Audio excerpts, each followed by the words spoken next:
Hello, good evening and welcome ladies and gentlemen to another round of epic fire racing action in the one and only iRacing GTE Championship, brought to you by SimRacing International here on the premier sim racing platform available only on PC, known as iRacing. That's right, we're back once again for what is expected to be an absolutely thrilling round of intense racing action, and in round number 4 of 10 we have made our way to none other than the rollercoaster ride of road racing in the US of A, for it is none other than of course what is the Road Atlanta Raceway. 9 in 4 as the Michelin Raceway at Road Atlanta. This circuit brings together an absolutely incredible punch of what is 2.54 miles of asphalt combined together with what is an absolutely stellar run of several corners. Indeed, 12 corners in total, all of them absolutely extensive at their core, but what really sells this circuit is the fact that it does have an absolutely undying series of elevation changes, which when all blended together, well, it means that this circuit feels much more like a roller coaster ride than it does a racing circuit, with the fact that to be the quickest round here, you've got to find the absolutely fine balance between driving right on the line versus being able to keep it within those white lines, and that's just to do a good qualifying lap or to do a good lap around here. When you're doing battle, well, you've got to be able to find the space to be able to keep your head cool and keep your rivals behind you, and that is where all the tricks will be. But as we get ready to go racing tonight and we move closer to the midway point of this championship, we welcome you all to this live broadcast of Circuit Side as you tune in today on the YouTube channel of SimRacing International. Go to YouTube and search for SRI or SimRacing International, and you can be tuning in there and joining many the rank and file who tune in on a weekly basis, including none other than Miguel Leon there, where he's going to be on the grid, of course, once again tonight in the elite class as we say hello to him in the YouTube chat there. And I'm going to try and say the username there. That is none other than Oye Yugozia, or Yugozia, I should say. And that is, of course, one of the fans there of Miguel Leon, in fact, tuning in. Let me correct myself. We also do say hello there to Kitty's Mad, and I'm doing well, very thank you much, as I completely misspelled all my words. So let me try that again. I'm doing well, thank you very much, Kitty, and I hope you're doing well as well on this Friday evening.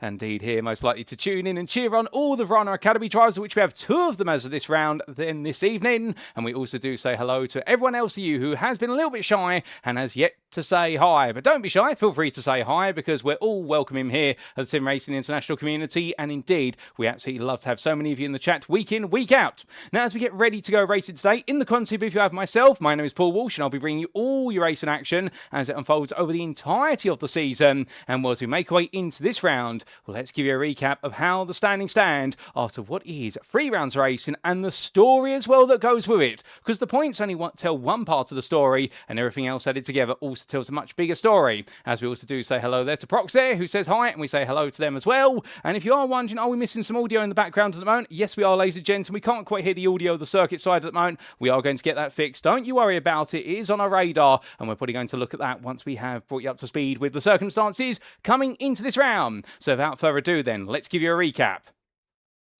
And as we can see, making our way then into this round, where were we last time out? Well, we were at one of the other classics of the US of A. It was, of course, none other than Road America in Elkhart Lake in the US state of Wisconsin.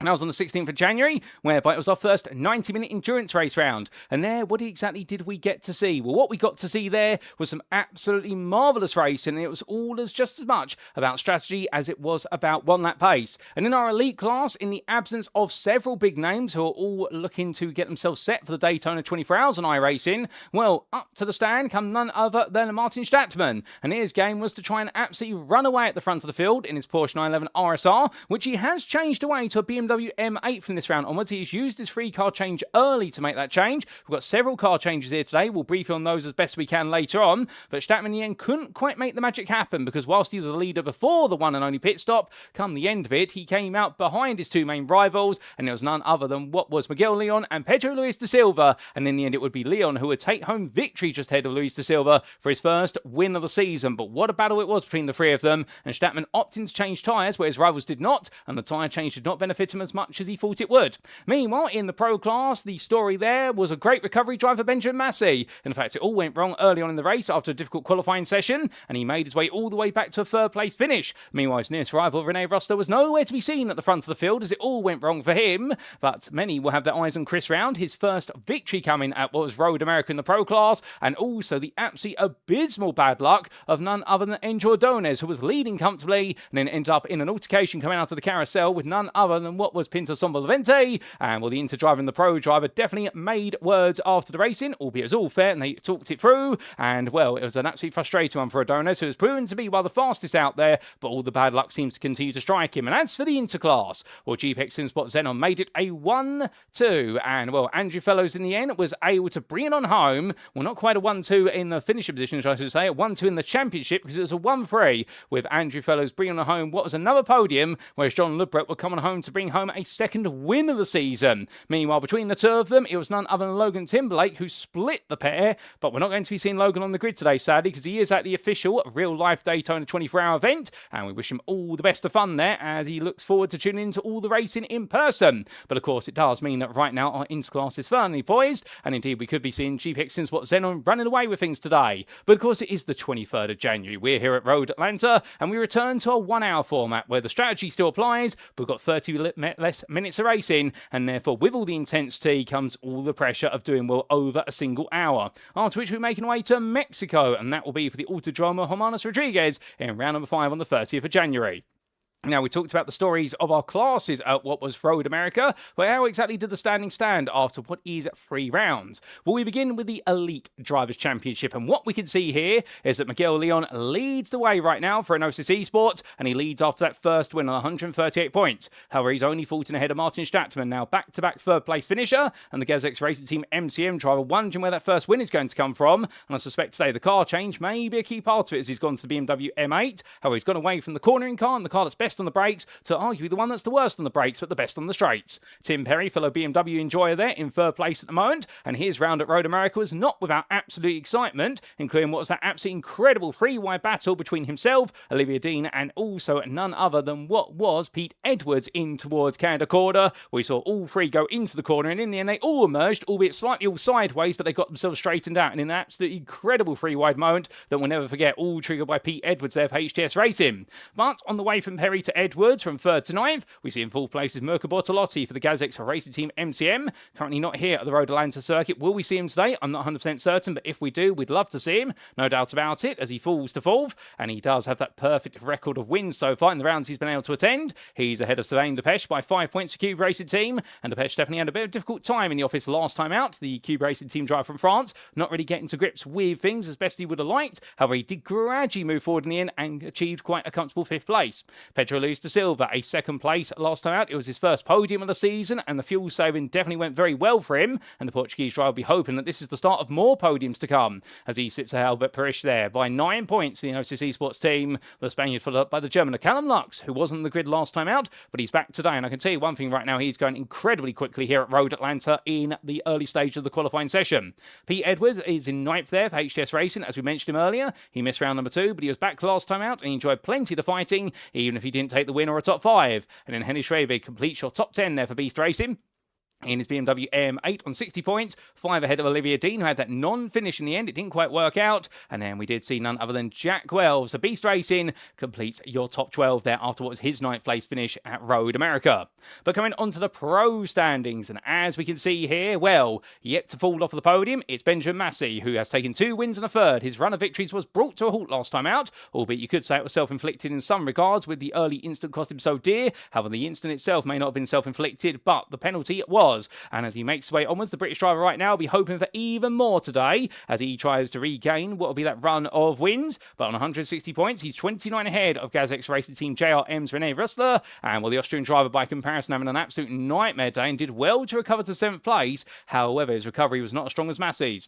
Matthias Pettinger, meanwhile, well, the man had to do 2 stops in the end because he didn't put the right fuel in the car when they went to the grid at Road America. On a 2-stop strategy, he still made it work for Inox Motorsport to finish in 2nd. But knowing it could have been a comfortable win if it were not for that 2nd pit stop. But the Austrian driver then followed up by the Briton. First time winner at Road America of Chris Round for Axis SimSport. And right now, Round definitely moving forwards. And can he continue to run a podium today or top 5s at the very minimum? If he does not, Cedric Boyce will be there to pick up the pieces with his 4th place last time out on 114 points for Cube Racing Team. Equal points, but behind on result count back. And for the Frenchman, it's the American of Brandon White who also looked increasingly quick, and he's gradually built up pace over the last couple of rounds, so keep your eyes out for him. But the man everyone will be keeping their eyes on will be Angel Ordonez in some respects, the Moon Racing team driver. Of course, that third place finish last time at the start of the season at what was the Daytona International Speedway, that third place through a recovery drive after an instant early on. It was then a non-finish, of course, in round number 2, where in the end at VIR he was leading so comfortably and it all fell apart. And last time out,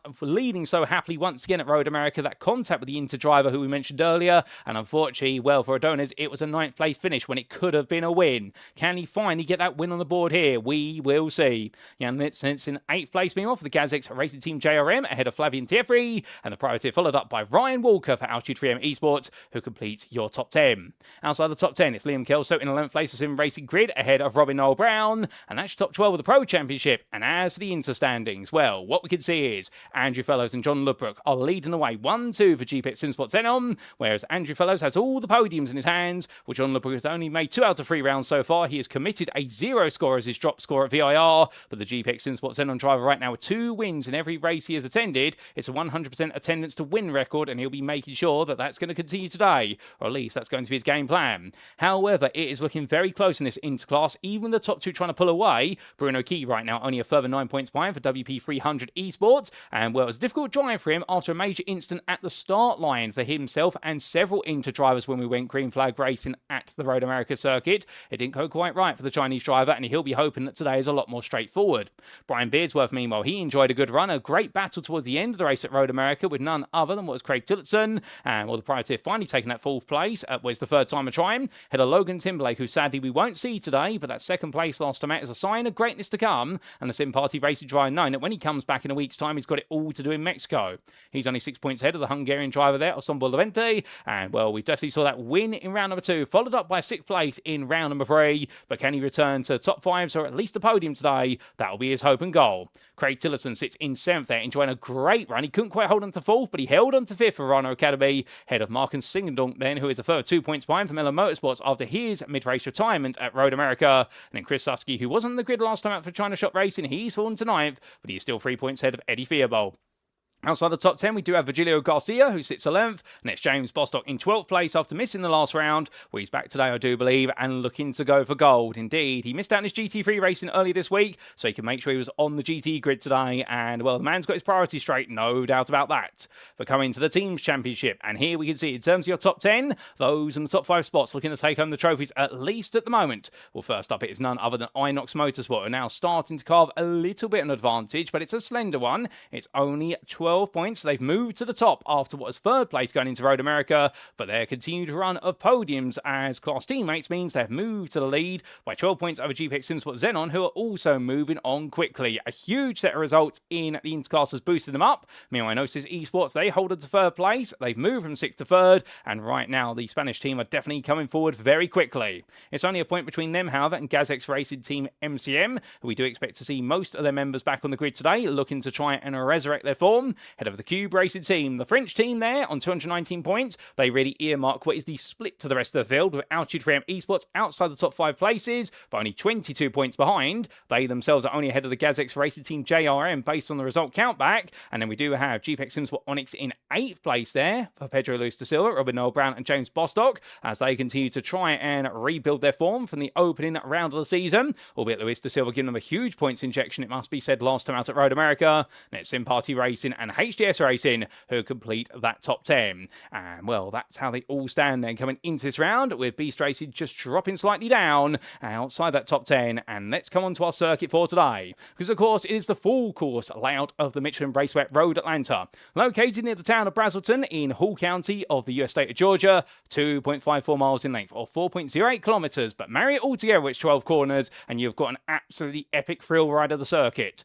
And thank you to iRacing.com, not just the brilliant simulator, but the absolutely superb track maps that come with it. And this track map doesn't quite do the circuit justice, because whilst it does show all of its corners and straights in splendour, one thing it does not do is show all the elevation changes that are woven into its asphalt. And as our drivers make the way across the start-finish line, And towards turn 1, they'll make their way very rapidly uphill and to really abuse the camber of the road there at turn number 1 before they get ready to brake for turn number 3. That's right, it's not as I can't count. The problem is here with turns 2, 3 and 4 is the fact that going uphill to the rise of 2, you brake at turn number 2 to get yourself set up for turn number 3. The quick left, right, left combination where turn 3 is completely unsighted until you come off the brakes at turn 2 and then you make your way downhill through turns 3 and 4. And with those quick direction changes, that theme continues as you weave your way down through the S's complex between turns 4 and 5, and you eject yourself out through the quick left-hander at turn 5 where you've got to take some of the apex curb, but not too much, otherwise you may launch yourself to the barrier. But get it right and you'll make your way all the way down towards the 90 rights at turns 6 and 7, the 2 right-angle corners, then see on the drivers go from the lowest speed corners on the circuit to the highest speed run as they make their way down the backstretch to the best part of 3/4 of a mile, all the way through the kinks of 8 and 9 and down into the heavy braking zone at turns 10A and 10B,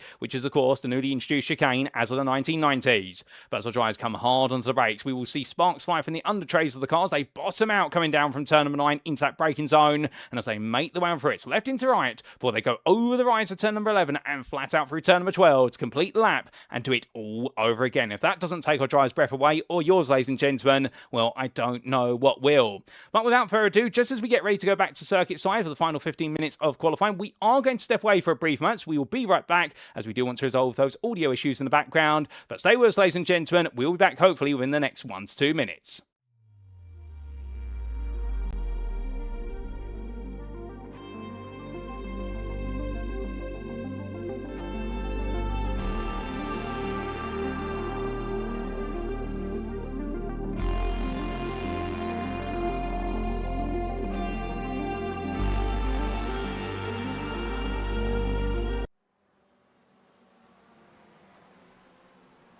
And so we are back, ladies and gentlemen, and the good news is we have got our audio back. We do apologise for that, a slight technical hiccup there, but the good news is we are not without the sonorous roar of what is 4, 6 or 8-cylinder engines. In fact, I don't think there's a 4-cylinder engines here. I always get the Ford GT mixed up because of the EcoBoost engine. I'm always thinking of 4 cylinders when in fact it is 6. But whether we do have 6 or 8 cylinders in these cars, we're going to be hearing them all the way now through to the very end of the day. And right now we are in the final throes of our qualifying session. We've already had the best part of 31 minutes, and now we've got another 14 to go. And as we do, well, exactly who's looking to be quick and who's perhaps looking to be trying to be a little bit more slick?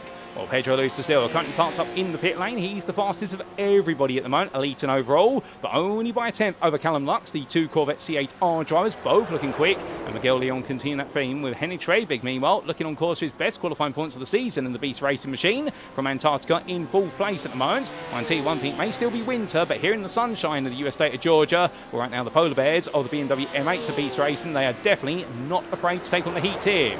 But what about in the Pro class? We're currently parked up in the pit lane. It's none other than Andrew Ordonez there for the Enosis Racing team, just tucked in behind one of our Intercars, and he's waiting to get going once again, I suspect, just taking a bit of a breather before he does get going. And well, as he gets himself set, the second fastest in the class is Rene Rosler right now, currently parked up for the Gaz X Racing team. And then Benjamin Massey. Well, here's a change for you, ladies and gentlemen, because you may notice that Inox Motorsport have stepped away from what has been their rather comfortable Ferraris. They've gone to the Corvette using their free car change as of this round. And, well, it was a bit of a shock to everyone because they've been looking very quick in the Ferraris. But I think they may have gone to the Corvette just for a little bit more strategic stability, as that's a big, big moment into the wall there. 2 of them into the wall. And, well, that's 2 teammates going around. And one of them the newcomer, that's Mikael Abasek, the Slovenian driver who got it wrong coming out of turn number 5, and with him as well we did see none other than what was, I do believe, well, that was the 3rd member of the team there getting it wrong, or was it? We're just waiting for confirmation that it may not have been. In fact, it might have been a similar looking car. I wonder if it's Christian Ablasser there who got it wrong.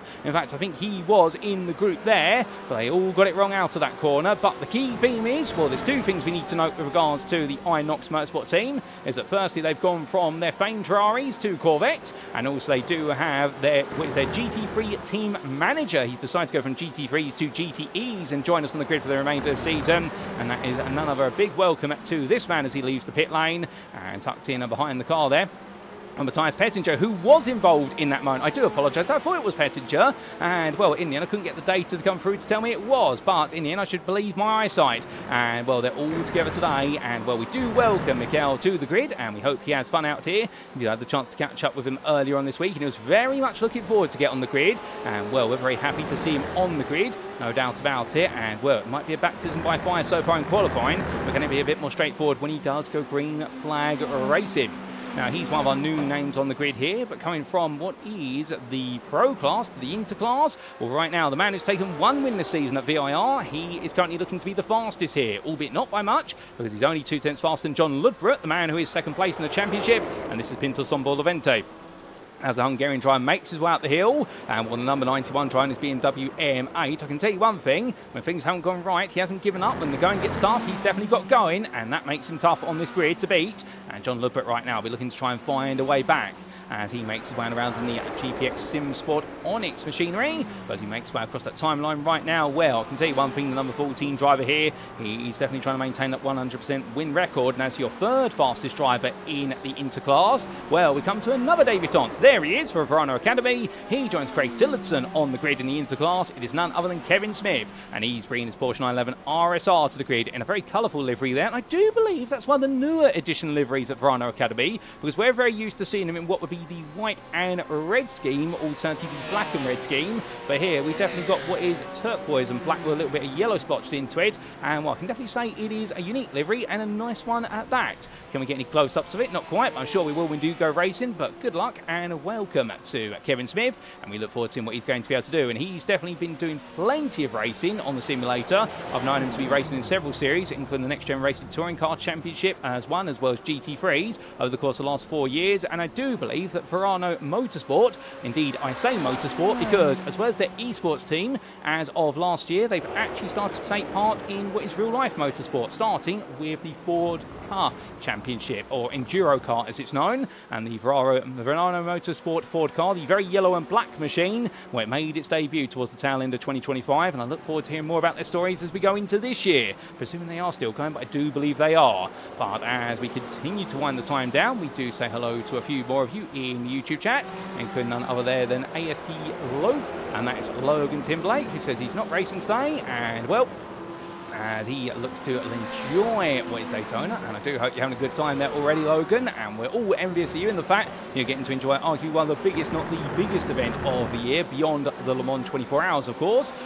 We hope you have a good time, and we also do say hello there to Craig Tillotson, who says hello from the pit lane, and I hope you're doing well, Craig, as we do see him parked up at the moment, just waiting in a new livery as well. So in fact, Verano have decided to go with an all-new livery for their Academy drivers today, and well, how about that? And I should have actually read what Kitty's Mad had said earlier, saying, oh, so our new livery is on show tonight, 2 of our 4 colours on track. So therefore, it just goes to show you, if I do my homework and actually read the chat a little bit more, then I might be able to put things together, ladies and gentlemen. There we go. I've just learned that I need to read.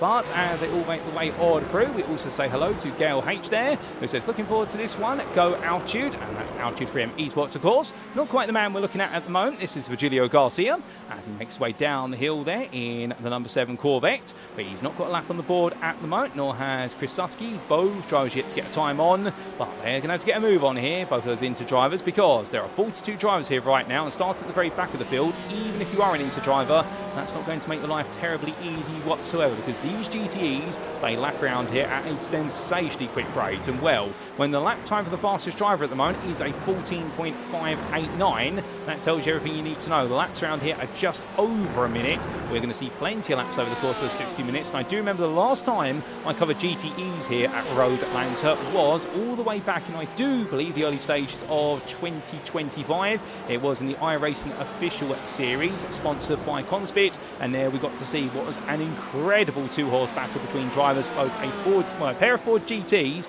battling with a Corvette C8R, and whilst everyone predicted the Corvette would win because of its advantage on strategy, it was the Ford GTs that roared the way to the very front. And I do believe we got to see some absolute heroics, in fact, from Cube Racing.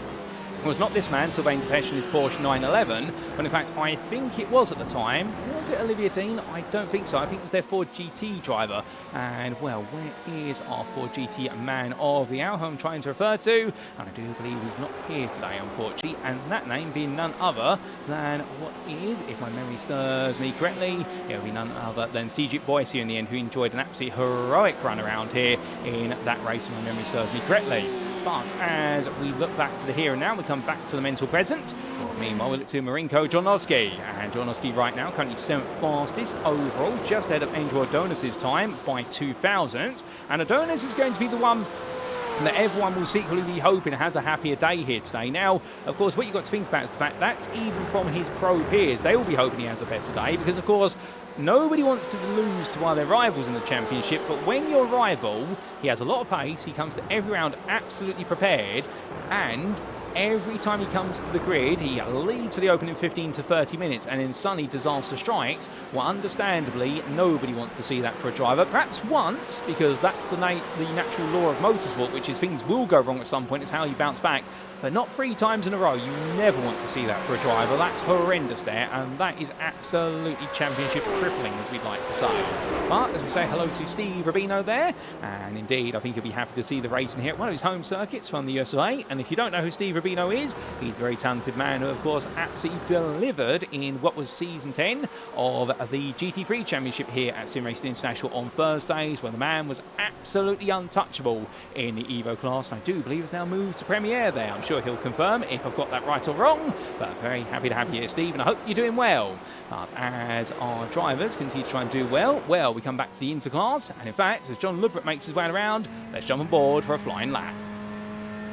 To make his way down towards turn number 1, and as he does so, well, through the right-hander he goes, in 4th gear, they're carrying all the speed he can, and up the hill now towards turn number 2, braking nice and early here. Ooh, goodness me, that was oversteer under the brakes there for Ludbrook, completely offline, and immediately backs the car off, and well, that's as quick as we're going to get an on-board lap with him, at least for now. Can we get an on-board lap with one of our other drivers coming around? I think we will be able to very shortly, as we are just waiting for a few to come towards the end of their current laps, including Olivier Dean, who gets ready to park up. But John Lubrick there going very sideways under braking to turn 2. The rear of the car snapping loose. And we also say hello there to Bitcoin. Satoshi Crypto says, hello everybody with a big heart. And well, I'm actually drawing a symbol of a heart with my fingers at the moment here in the commentary booth. Sadly, we can't show it, but I hope you're doing well, and a big heart back to you, good sir or madam.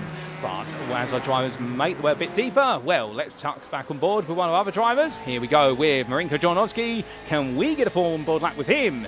Here we go. So across the timeline, in 6th gear and ready for turn number 1. Braking now, 175 metres of corner apex, down to 4th gear as quick as that and up the hill. Now over to the right hand side to open up left-hander at turn number 2 and onto the brakes here. And as he brakes early, there's Sunny turn 3, bounces over the curb in 3rd gear and now down through turn number 4, battling there with oversteer. And as to back off, Jordanowski not happy. Now you may not have heard it, but he had a lot of wheel spin as he came out of turn number 3, and that's why the car started to drift to the right a bit, because he came into turn 4, he was actually battling with the risk of the rear coming loose due to oversteer. So Jornowski not happy of that. Nobody seems to be happy of their laps at the moment. Well, are we going to actually get an on-board lap all the way through here, ladies and gentlemen? Let's see if we can try a 3rd time with Tim Perry then, as he makes his way across the timeline. And in towards turn number 1 he goes. And it looks as though Altitude 3M Esports have left behind the pink liveries for their standard ones of black, blue and green. But in towards turns 2 and 3 he comes. And as he does, Perry looking in control so far. Now onto the curb at turn number 4. Holds 3rd gear, now into 4th. Into the S he goes. Turns in a bit early. There's the self-correct as he transitions between the right, left, right into turn 5. On the brakes again. 3rd gear, powers out the corner, runs the car all the way wide. And now in towards turn number 6 he comes. A brief breather, but not for very long as he looks to his left-hand side, braking out what will be the 100-metre board, down to 3rd gear, trail braking through, and now hard onto the brakes here, all the way down to 2nd gear. Take plenty of apex curb, and now actually plant the throttle to the floor and go. This is where the BMW is going to be the strongest of everybody on the long back stretch, and as he powers his way on down here into 5th gear already, up to 140 miles an hour as he gets ready to transition to top gear, and well, now bring the car over to the right-hand side very gradually, coming down into that braking zone, and as he does here? Well, backs off quite early. I think Perry deciding to abort this lap and get ready for another, but he makes his way through the turn 10A and 10B chicane there, left into right, nice and smoothly in second gear, over the crest of 11 and down into turn number 12, open up the corner as much as possible. And now here goes Perry once again as he bounced over the apex curb. Just in front of him, that's Matthias Pittinger, who has in 29th just promoted himself to none other than 27th. But we stay on board with Perry now for an even more aggressive lap here, and as he comes through 1 into 2, here we go. This is going to be absolutely on rails as he makes way through turn number 3. Car going loose there. Callum Lux getting it wrong, and Perry making his way through left-hander, and well, full speed he goes. As we can see there, Benjamin Massey ejecting himself off the road, doesn't want to obstruct Perry. Now in towards turn number 5 here. Perry is absolutely going for this. He fights throughout the corner, fights a lot of understeer, fights a lot of oversteer, I should say, and in the end Perry backs off there 9. It's a spoiled lap, and well, unfortunate for Perry, gave it everything, and in the end the rear of the car just said no. And that goes to show you the fact these drivers, we're looking at elite drivers taking on the circuit, and if they can't get it right on what is multiple qualifying laps, you know Road Atlanta is a true test of difficulty. But as Perry makes way onwards, he's just ahead of Martin Stattmann by the best part of 100th in this qualifying session. And Stattmann is just behind him there. And right now, well, they couldn't be close on the road. And Stattmann picks up the toe off of the back of Perry's car and then backs off. Immediately does to the inside, or to the outside of the road, I should say, as he comes down to turn number 10. As he goes left into right here, well, right now Stattmann making his way up the crest. He's only going to have one more lap to try and improve, as Pedro Luis da Silva still holds the overall pole time, and in the elite class at 1:14.589, still a tenth faster than Callum Lux. Meanwhile, in the pro class, Angel O'Donnell still holding the pole time, which is 3.5 tenths off the overall pole. Oh, goodness me! And I think that's Rinko Jornowski in contact there with none other than Matthias Pittinger. They've had a coming together. There's been a few coming togethers in this qualifying session. We don't normally see that. I mean, at least based on the first 3 rounds, we've had a couple of altercations now, particularly from drives higher up the field here. I think everyone's just trying to push and find some space. As Miguel Perry completely backs off, and Chris Round, well, he gets ready to go on to one more run of the lap, as he's got a bit of company directly behind him. And that's going to be Christian Ablasser there in the elite class in his Corvette for the Gazix racing team, trying to tuck in as they roar their way towards what will be one final turn of the circuit. And right now Ablasser has picked a car to run in the tow with. That's going to help him on the straight, but has he picked the right guy to do it with? Because lap time wise, well, the delta between the two of them based on their previous qualifying times is quite significant. It is the best part of the tune of what is 4 tenths over the entire lap. So I think Ablasser might have got this wrong, as Round gets it wrong. He tries to collect it together, and Ablasser backs out immediately, and Chris Round in takes the escape road, but it's a mistake there, and it's a big one. As meanwhile Kevin Smith comes towards the line. He's currently 3rd fastest in the interclass, and that's where he's going to stay. As Bruno Key, meanwhile, he's snuck his way onto one more lap, so he's got an opportunity here for WP 300 Esports, the WeChat pay team, to try and find a little bit more time out there if he can. And keep in mind, of course, that it's only 1,000th of a Kit Smith's time, and then it is a further what is half a tenth back to James Bostock's time. Well, right now we are very close in the thick of it with these inter drivers. So what is your top 5 spots in their qualifying order? You couldn't ask for a tighter field. Chris Susky, meanwhile, I've just noticed, has decided not to go out in this qualifying session, and therefore he's going to be starting from the back of the field. But to be fair, if you do look back to Susky at VIR, where he started from the very back of the field, he actually made a huge amount of road and progress until it went a bit wrong towards the end of the race on strategy, where the team put a whole new set of tyres on the car, and indeed made him wait a very long time in the pit lane. But Susky might have an idea here, which is if he starts from the back, then he'll just creep his way through everything that unfolds in front of him. But Key right now, can he find just that little bit more? First 2 sectors have not been an improvement.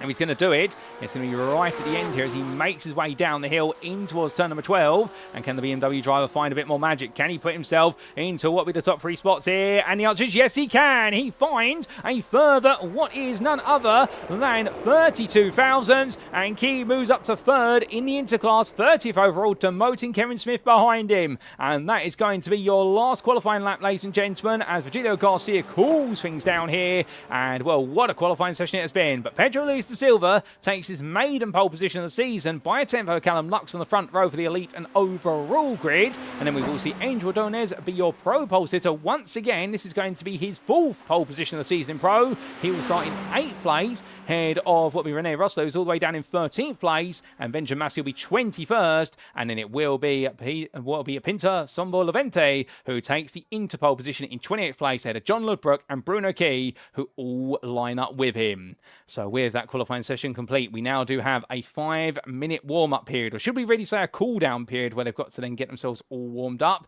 either way, I can tell you one thing right now, these drivers are going to be absolutely itching the bit to go racing at this point, and there might be some nerves right now down that pit lane, including Julian Eichenlaub, who makes his way immediately back out the pits here. Well, he's definitely got what is the adrenaline bug as he makes his way around, and we're in this practice session right now with 5 minutes. That gives you the opportunity to do an out lap, plus also potentially 2 more full laps, which when we do get to the 5 minutes going to 0, we will see our drivers make their way back to the pit lane, and then back onto the grid for what will be the formation lap.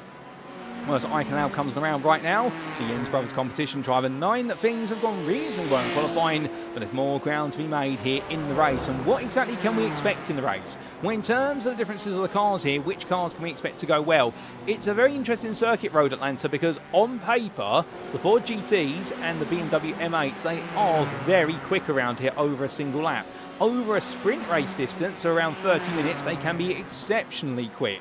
Over 60 minutes, they are pinned back a little bit with regards to tyre degradation, particularly when you've got a warm circuit. And weather-wise here today, we have got a cool circuit. It's only 19 degrees centigrade ambient, and the same for the track temperature. So the thought process essentially is right now that for all of our drivers, this is a set of conditions whereby actually you can probably push the tyres just that little bit harder. We've got some sunshine out there, so track temperature is expected to rise as we go racing, but at least for the time being, what this really does mean is that tyre degradation will not be as big of a theme.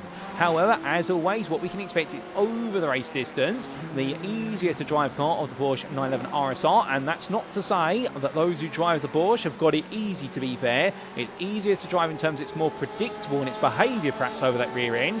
We will see the Porsche 911 RSR be a car that is going to be a reliable car out there, but it may not be the fastest strategy. It's going to play a key part for the likes of Brian Beardsworth driving it, as one of our many examples. And in the Corvette C8Rs, meanwhile, they will really want to tap into what will be that tyre life advantage, even if it's not as pronounced here. They will try to push the margins a bit more, and that's what Inox Motorsports' Benjamin Massey, Matthias Pettinger, and also Miguel Abasek, they will all be thinking to themselves that they've got to get going early in these Corvettes, and they need to use more of the tyre life compared to their rivals, and they need to use it sooner rather than later. And that's what we know Callum Lux is very good at doing. We saw it at VIR. We picked his way through the field, albeit in the absolutely sensational hot temperatures on circuit at VIR. The Jens Brothers competition driver from Germany found in the end it was too much, and he actually had to back off, and that's why he missed out on the podium in the late stages, was because he had absolutely ruined the tyres in the opening 40 minutes of racing. But he gave us an incredible spectacle as he shows us a bit of a rallycross approach there to the chicane.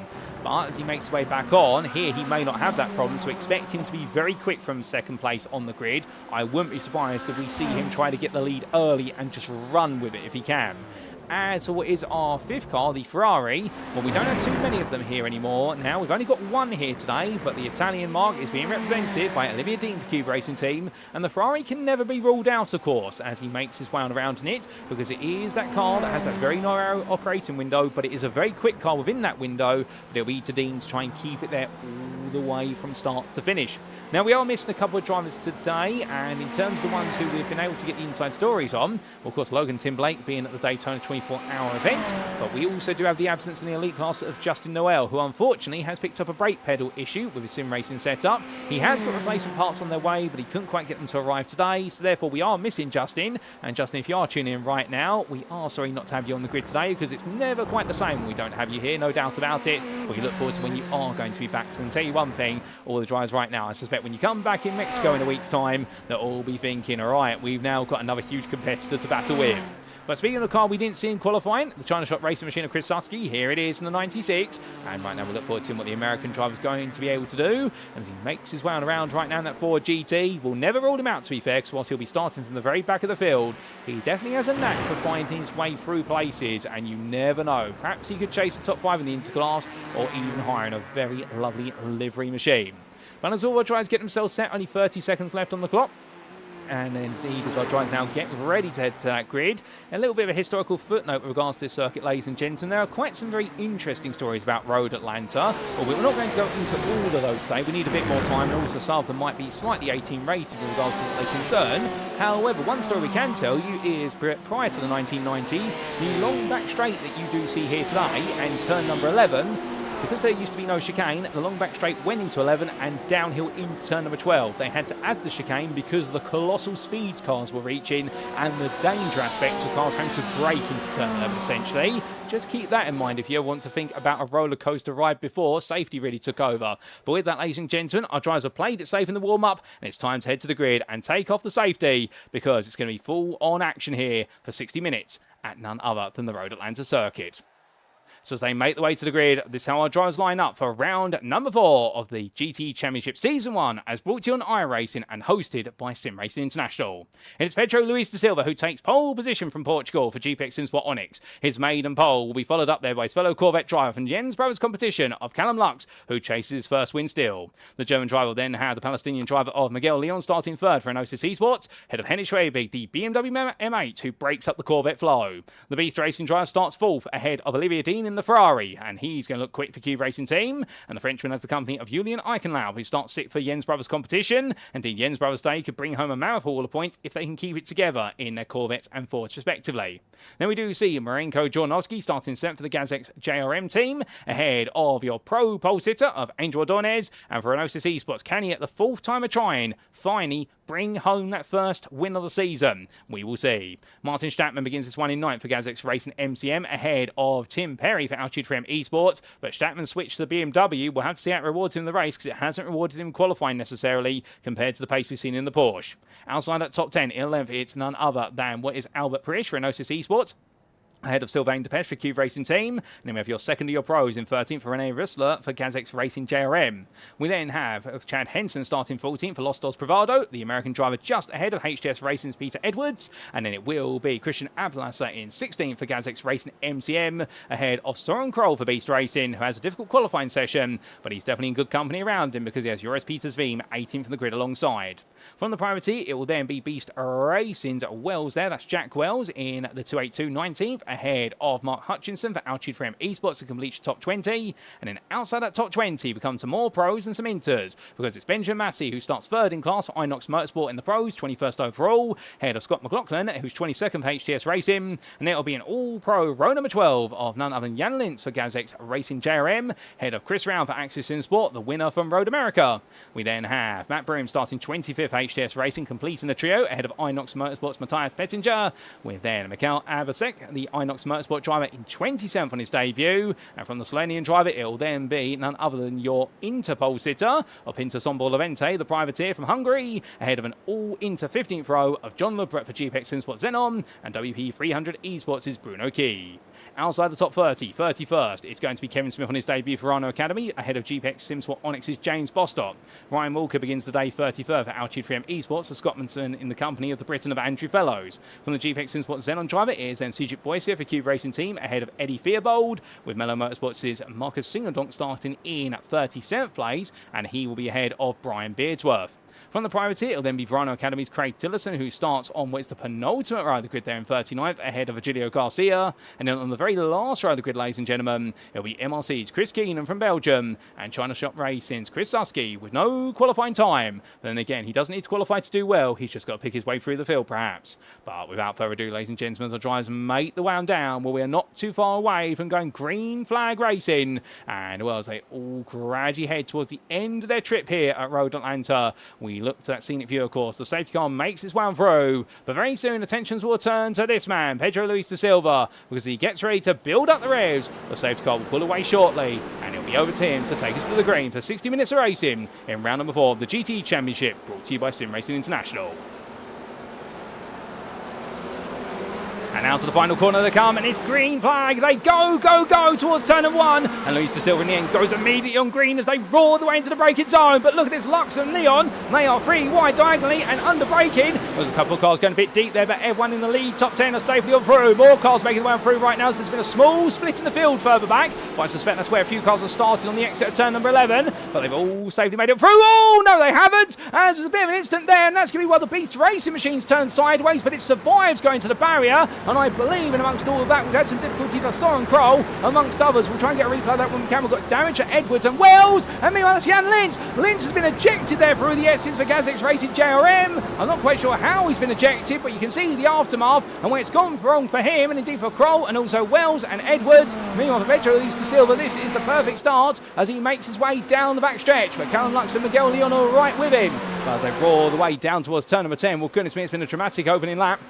He always is here, to be fair, at Road Atlanta, and we haven't lost too many cars for it all. But Christian Ablasser right now, after falling down the field to a degree, the Gazix Racing MTM driver, I think, was caught up in a bit of the madness with the opening few corners. He's now stabilising and getting himself back together. But exactly where is he? He's all the way down 20th place, and well behind, we see a battle already for what might just be the lead of the interclass, as Levente means to try and hold Jack Wells off. Wells goes deep around the outside, completely makes a ham sandwich of the chicane, and as he brings himself back together, he comes into the pits. He's got damage to the car, to be fair. He was one of the drivers who came off worse through the S's, so therefore I think the damage has caused him to go deep. But meanwhile, at the front of the Pro class, Angel Ordonez in 12th place. He's dropped a lot of places, but I think he played it safe at the start. But look who's right behind him. Hold up a second. That's not how you're going to turn 4. That was Rene Rosser. And Rosso was second in the pros. He gets it back together. He gets it turned around, finds some space to rejoin just in the nick of time. Well timed there from the Austrian driver. There's a tiny touch there, I think, with Kevin Smith's Renault Academy machine. And Rosser's gone round again. I don't believe it. And after the disaster of Road America,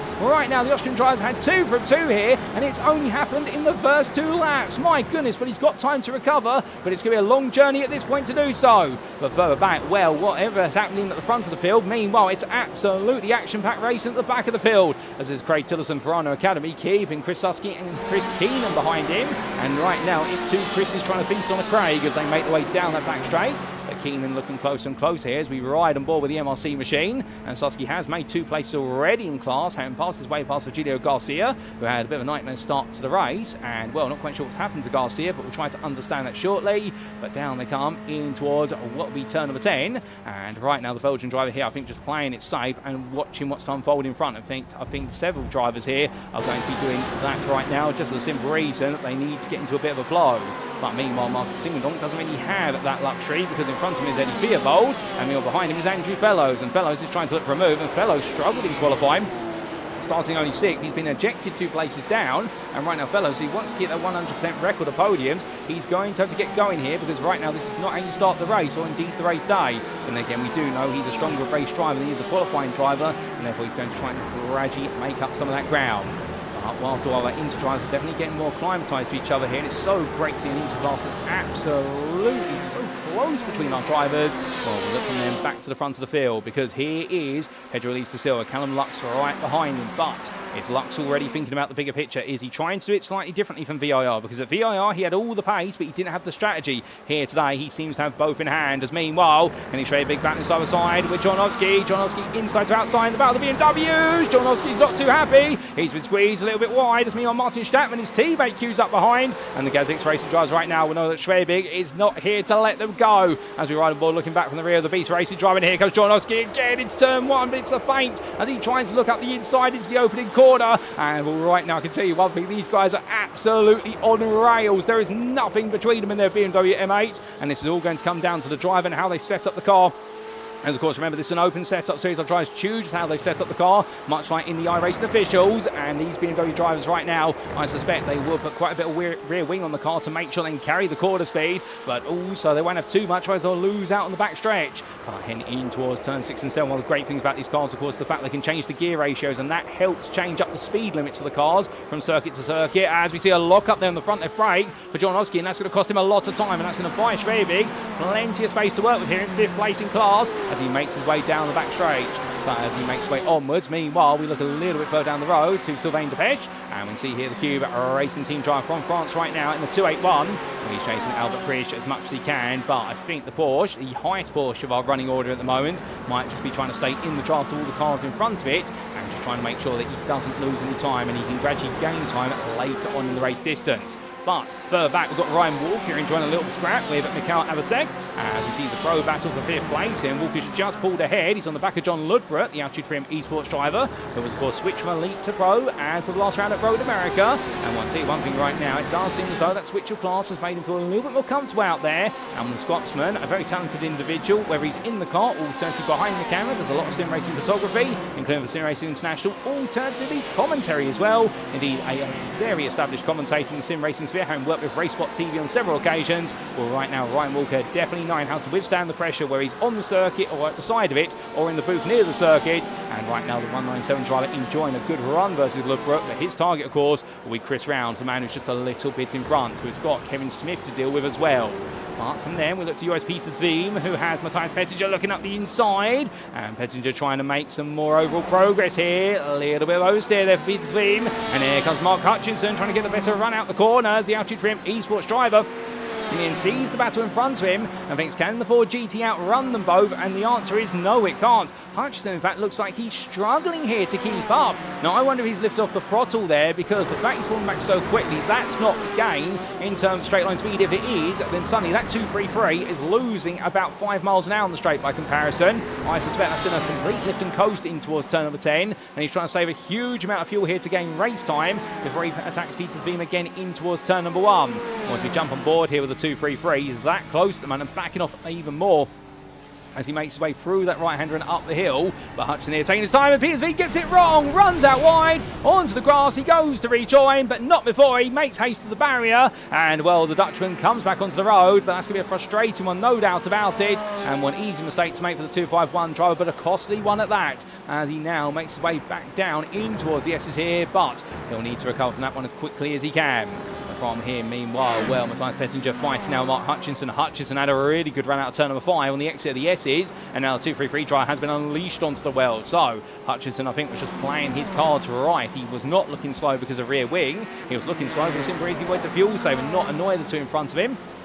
But now he's going to be bringing it back together here and looking to go on a bit of a mission, as we do say hello there to Richard Vaz, who says, Team Pinter here, let's go. And indeed, right now for your man, he's currently leading in the interclass. He's had some pressure from Kevin Smith, but right now he's got a 2.5 second gap to Smith, who's the third of the cars in this picture, with Chris Round, what is your 4th place pro driver, occupying the space between the two inter drivers. And Smith right now looking to the middle of the road. Round puts himself there in front of him, and I think Chris is trying to say to Kevin at this point, don't go for it right now. Just stay behind me. I can catch up to the man in front. You've just got to have a bit of commitment. But also, understandably, I think Round here wants to keep Smith between himself and Abasek, who's growing in pace. But here comes Smith on the inside. I think he's fed up of waiting, as we've got a car up in the rear of the picture. That is the Porsche there of none other than, I believe, Matt Broom, that's end up in the barriers at turn number 12. Replay of that coming shortly, but too wide up the hill they go. Smith still trying to fight for this. The inside of 3. And then he can't quite do it. Smith has to back out in the apex, but you can see him flashing his headlights. He's not happy. He feels that Round's hold him up here. Not that he's doing it intentionally, but he feels as though he's got so much more pace than Round, and with Abasek and none other than John Ludborough closing up behind, I think understandably he's going to be trying to really make a big statement here, which is, come on Chris, you've got to let me go. Don't fight me when you're just costing us both time. But meanwhile, speaking of fights, let's see your boys here. 2-4 GT's going to turn 6, and it was the one on the inside, the Frenchman from Cube Racing Team, who passes the one on the outside on the right of the picture, as it was Ryan Walker for Altitude Trim Esports, who lets that go. But to be fair, I think now he'll tuck in behind the Frenchman and just look to try and regain some time and some fuel back in its place.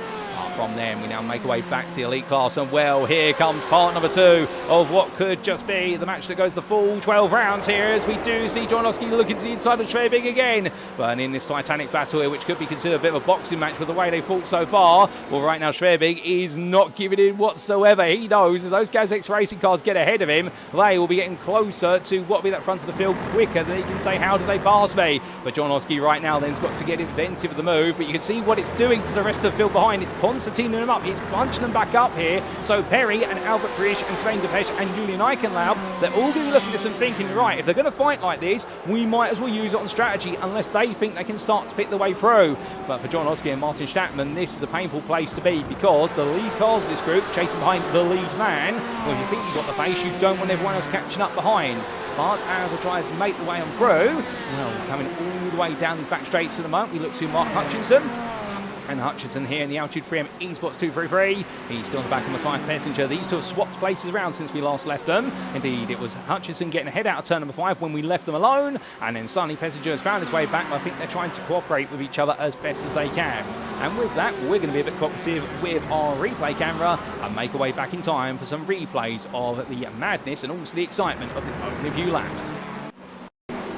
This was your race start, essentially, ladies and gentlemen. Looked at from Hutchinson's perspective. We had several perspectives to look at it from, including Benjamin Massey, who was right near him. As they went green flag racing, well, the Inox Motorsport driver got himself going quite quickly, but what exactly went wrong? Because he was one of the ones who were caught up, and as he made his way in towards turn number 1, he went onto the brakes, and as he did so, well, Massey looked to be in the clear initially. They all made it through the opening corner very well, but this is where it may have gone a bit wrong. Oh, goodness me. So in the end, Massey immediately took to the grass there to escape what happened. Jack Wells, meanwhile, pranged on the rear bumper. What exactly happened to Wells? Here we go with the replay camera from the rear of the car. So this is the Beast Racing car coming up the hill. Behind him there, I believe, was Massey, who decided to duck out the way. Yes, he did. And in fact, Wells has tapped somebody in front of him, and it was the cars in front he's gone to. Can we get the on-board from his perspective? Yes, we can. So this was Wells making his way up the hill. In front of him was the Beast Racing car of, I think that was Soren Kroll, onto the brakes and taps in there, but he was already tapped himself. And, well, who exactly tapped Kroll's the question. Here's the exterior view as they made the way up the hill. On the 298 was alongside him there. That was the car of none other, as we try to understand. I believe that was Christian Ablasser who made contact and lost out, but Kroll was the one who lost out the most. So that set things off. And then we had a bit more go wrong for Jan Links only moments later. And this was the GazX Racing Team driver as he made his way down the hill. Well, coming in towards the S's here for the first time of asking, in towards turn number 5, tapped on the rear there by what was the Inox Motorsport car, and that sent Links on round, and was quickly as that his race was into the barrier and it was into pieces. I believe that's Matthias Pettinger who made that contact on the rear of his car, and indeed I think they're just trying to get the car going again, but perhaps it did not want to. We had this Rene Rüssler on lap number 2. This was into turn number 1. The GazX Racing JRM driver, Martin, made his way up the hill in towards turn 2. The 203 right behind, a tiny tap to the rear. That pushed him up onto the entry curve there into turn 2 and sent the car spinning on around. And that's when we caught it, of course, wondering how exactly it had gone backwards in towards turn number 4. And there's your answer. It was just tapped very briefly, and then that was its story as it rejoined as safely as it could. And that tiny tap there from Kevin Smith, and Rüssler went around again. And you've got to feel for the Austrian driver. I don't think Smith meant any malice there, but it all definitely went a bit wrong for the two of them. And then had this for Ryan Walker on lap number 5 as he made his way down the hill, the Altitude 3M Esports driver, and well, he roared his way into the left-hander, took the apex curve fine, went out wide, the car washed out even wider, and in the end, thankfully, didn't go to the barrier there, but that's what opened up the door to some of his fellow pro peers making their way on through. And then we had this for Joris Peters Veem on lap number 6. This was into turn number 1 when he was in the thick of the fight, and the elite driver, Mark Hutchinson, went into the opening corner, carried a lot of speed, and in the end, all that momentum, rode the exit curve and went to the grass there. He made his way back on, but not without getting very close to the barrier there in towards turn number 2. Thankfully, he did not touch it in the end, we can confirm, and that's where it went a bit wrong. But there was this as well for Matt Broom only moments later on lap number 6. This was a trip at turn number 12, if my memory serves me correctly. And the HDS Racing driver made his way into 11. And how exactly did he end up there on the grass at 12? And the answer is he just went straight on. That's a steering wheel failure there. If I've ever seen one for the 129 driver, the car just simply would not turn. Can we get the on-board there from Broom to see what exactly happened inside the car? And the answer is yes, we can. Watch the steering wheel on the left-hand side. Let's listen. And the car just, the steering wheel, something's died in the car. I don't think it's the steering wheel. He's had to pull the car to left. Something has broken, and in the end, he's just had to park the car off the road and then get it going again. So an electronics failure perhaps in that Porsche 911 RSR, but HDS Racing, they'll need to get on top of that as we come back to your live racing. Now, as we come all the way back, plenty more fighting to come, no doubt about it. And, well, we do have right now top 4 that's gradually absconded at the very front of the field, and meanwhile, Henning Schwerbig, he sits in 5th place. Marinko Jornowski, Martin Stattmann, Tim Perry, Albert Prisch, none other than Sylvain Depeche and Julian Eichenau all queuing up behind him here. And Schwerbig right now, if he formed an even bigger queue than this, I think Jarno Trulli would be impressed. But as they make the way down towards turn number 6, well, I can tell you right now the Beast Racing driver is keeping it all together here, at least for now. Jornowski gets so close at that point, you have to imagine that Marinko will be thinking to himself, why can't I make the move happen? And Schwerbig is slow. at the points where Jornowski is not quick, and conversely he's quick at all the points Jornowski is a little bit slower than him, and that's been the delta of the two so far after initial altercation. But down the backstretch they go. Trevik goes defensive again, and here comes Jornowski looking around the outside as they plunge their way into the chicane, and around the outside he's going to go. Trevik does not have an answer this time. Was there a touch there between the two of them? I don't know if there was, but if there was, it sent Jornowski one. I think Jornowski's made a mistake of his own doing there as he made his way through the corner, and meanwhile two wide, Perry and Jornowski go. Coming out of the final corner, Perry fights it. Meanwhile, here comes Stattmann. Stattmann on the inside. Trevik tries to crowd into the barrier. It doesn't work. Stattmann's still there, but he goes wide out the corner. And Gazix Racing cannot find a way past the Beast Racing car. And Stattmann rejoins. The whole field folds its way around. Stattmann rejoins, but he touches the grass under braking again. And Stattmann goes sideways, and somehow he does not collect any of them around. And that's incredible as he goes to rejoin. He rejoins and finds pace into the side of Chance Henson's Corvette. And Henson in the end will say, well, where could I have gone? He tried to rejoin when we were 3 wide coming into the S's. And, well, you can understand from Henson's perspective, but in the heat of the moment, Martin Stattmann will not understand that. And in the end, he'll be absolutely fuming as he's just towed to the pit. And what was looking to be an opportunity to take a top 5 here at least today in a new BMW. Well, that BMW right now is far from new. Indeed, it's going to feel very much second-hand come the end of Road Atlanta. My good lord, it's been absolute madness between all these drivers. And, well, meanwhile, kind of a bit further back, we do look to Sean McLaughlin here. I do apologise, I referred to him as Scott McLaughlin earlier, the real-life, I believe, V8 Supercars driver, if I remember correctly, although don't quote me on that. I'm not too familiar with my Australian, what is national and international racing stars. But right now, Sean McLaughlin still fighting with Ryan Walker for 23rd overall as he makes well onwards. And, well, hopefully Ryan Racing, that gives you the confirmation that you need with regards to who this driver is. But as he makes his way down the back straight, it's been a little bit chaotic, but there's also been some incredible racing so far, and we've still got plenty more to come here in our GTE machines. Well, I suspect our stewards may have a little bit of work to do after today, but understandably, it doesn't always work out between our drivers for that, because the racing means so much to them. This really is, in many respects, a grid of the who's who of GTE drivers here on iRacing. But as we do see McLaughlin and Walker making their way onwards with Kevin Smith just in front. Smith has lost out a bit compared to Pinto Sombor Levente over the last 4 to 5 laps. The gap now between the two has stretched, and we look to those class standings, and what you can see there, the gap has stretched to 4 seconds. But Smith, to be fair, if he was just to bring home a podium today, that second place in his debut, that would be a huge achievement, given the fact he is going up against one of the title leaders in the Interclass, or previous championship leader, and therefore Smith is not in what is weak company. Indeed, he's up against some of the very best. But meanwhile, here comes McLaughlin battling with Walker. Walker steps aside there and lets the elite driver go. HS Racing driver does not gain a class position in 15th for the elite class. He stays where he is, but he'll be grateful for the fact he's now cleared an overall car, and he just moves that a little bit closer to the elite drivers further up the road, of which his first target is Joris Petersveen, who is all the way to the tune of 12.5 seconds further ahead. From there, we come back to your pro leader. We've left him alone for some time, and that's because we don't want to give him the commentator's curse right now. And this is Angel Ordonez letting none other than Sylvain Depech on through, and your leader in class is 2 seconds ahead for Enosis Esports, ahead of Benjamin Massey for Inox Motorsport. And well, what we said at the start seems to be ringing true here, which is that Massey right now has come into this race with a philosophy in his new Corvette, which is he needs to absolutely attack early on. He needs to use the Corvette's tyre life advantage to its maximum here. At a cool circuit at Road Atlanta, there is less need for tyre preservation, and therefore he can just go all in. But he's got to respect the traction of the tyre and also what the car's capabilities are, because whilst he is still mid-engine rear-wheel drive, much like the Ferrari he was racing in only a week ago, the Corvette does have some unique traits with regards to the way it handles, particularly over that rear end, compared to the Ferrari, and therefore he's got to respect how it differs slightly. And one of those key differences being the fact the car is slightly wider, and therefore the wheel base width is also wider as well, and therefore the way the weight transitions come out to the corner can be a little bit more pronounced, particularly in low speed corners, which is one of the biggest weaknesses of the Corvette compared to, say, the Porsche 911 RSR and the Ferrari. Makes way over that rise. Massey right now doing a good job. His teammate Matthias Pettinger, which had to survive a little bit of the scrum from earlier on. Well, right now he's into third in the class, and he does have a 13-second gap to Chris Round, who's the next man in it all.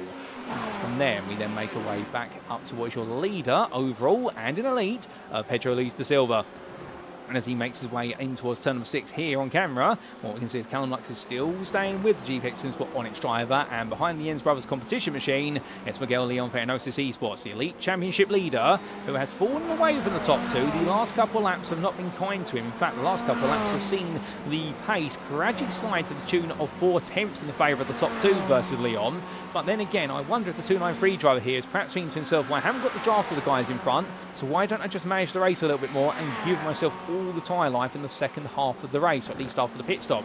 Even if tyre life is not as big of a factor, the fact if he can keep his tyres just that little bit fresher, he may be able to be more aggressive in the late stages, and that could be to his massive benefit. But whilst all that's being talked about, we've still got a fighting here between drivers of different classes, as this is going to be Ryan Walker trying to go around the outside of Kevin Smith, and Smith has also got René Rosler, who's trying to recover in this race after Rosler's disastrous start to the race, where it all went very backwards to the GazX Racing JRM driver.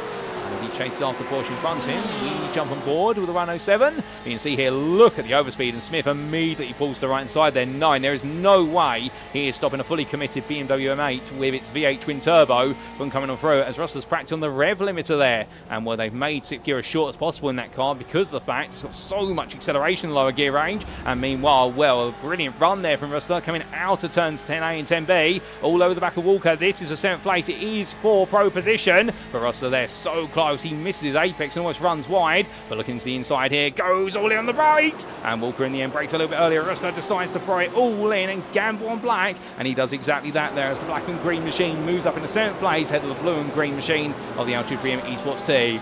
But lovely move from Rustler, no doubt about it. He's got himself back in the zone right now. He's committed to the bit once again. And down the hill, well, we do see the question being asked there of Richard Vast, is this a 60 or a 90-minute race? It is a 60-minute race today. We are back to our feature race round, and well, the next time you see a 90-minute race will be round number 8 at Interlagos in a few weeks' time. We are on 60-minute races, at least for the next few weeks. I hope that answers your question. But as the drivers all make the way towards the halfway point, we've still got more time out then. We've still got more fighting in the interclass, including Marcus Singendonk versus James Bostock. Now, Bostock is behind his teammate John Ludbrook, so he'll be hoping that Ludbrook can give him a little bit of tow, even it is the sister team from GPX SimSport. As they head next time into that braking zone at turns 10A and 10B, will Singendonk think about a move here versus the Corvette driver? The answer may just be yes. He definitely is trying to tease it out here, but it's not going to be as straightforward as that, as he just rides the wave behind for now. And then up the hill, well, understandably, Fellows and Key will be right there. Through in towards that right-hander turn number 12 they come, and as they do, these inter-drives all together, but spot the odd one out, and you'll be right for spotting what will be Song Crow a little bit further back. The Beast Racing driver there from Germany, he's all the way down in 32nd place. He was able to get the car repaired after its nightmare run at what was turns 2, 3 and 4 in the opening lap. Oh, he's got a long way to recover. He's your lowest running elite driver, and we have recently lost Joris Peters Veem. Now, what exactly happened to the number 2 car as it's known on the side? Albeit it is the 251 for racing purposes, and here's a replay to explain. So this was in the S's to turn 5 for Peters Veem. The Dutchman made his way up the hill, and as he did so, took a lot of exit curb, and oh, my good lord, that was Jan Lintz suddenly coming out of nowhere from the left-hand side, and well, the privateer of Peters Veem had nowhere to go other than to the barrier there. And what exactly happened to Jan Lintz? How did he end up there is the question. Here's the answer. So out of turn 5, and in the end comes out, and the car bounces loose down the curb, hits the wall. Oh my good lord, and well, that's definitely a jump scare, no doubt about it. And the 111, well, for Jan Lintz, he lost it simply because the undertrow of the car scraped out on the exit curb at turn number 5, and at that point, both drivers in arrears there. There was nothing that Lintz could do, and by the time the yellow flags were to start waving there for Peters Veem, he would never been able to react. I think he hoped, having seen that the GazX Racing car and started to run wide, I think he was hoping that essentially if he could power through, he could clear it before the car potentially came back, but unfortunately it was not so. But as Kroll makes his way on our live pictures onto another lap, chasing after Chris Susky, and Susky already up into 8th place of your inter-drivers. He's going to let Kroll go here, albeit gets a bit close, the two of them, but the China Shop Racing driver in the end keeps it smart with the craft. And his next target is Bruno Key, 8 seconds up the road, and he's very gradually gaining on them little by little. And well, coming back to Marcus Singendonk here, as he has passed James Bostock, and Bostock now is going to lose out to Andrew Fellows almost there, as Fellows takes a quick look up the inside, takes a sniff, and says, I like the smell of that, I'm probably going to go for that a little bit later on. But Singendonk has made his way past, we haven't caught that on camera, but we'll try and get a replay of it shortly.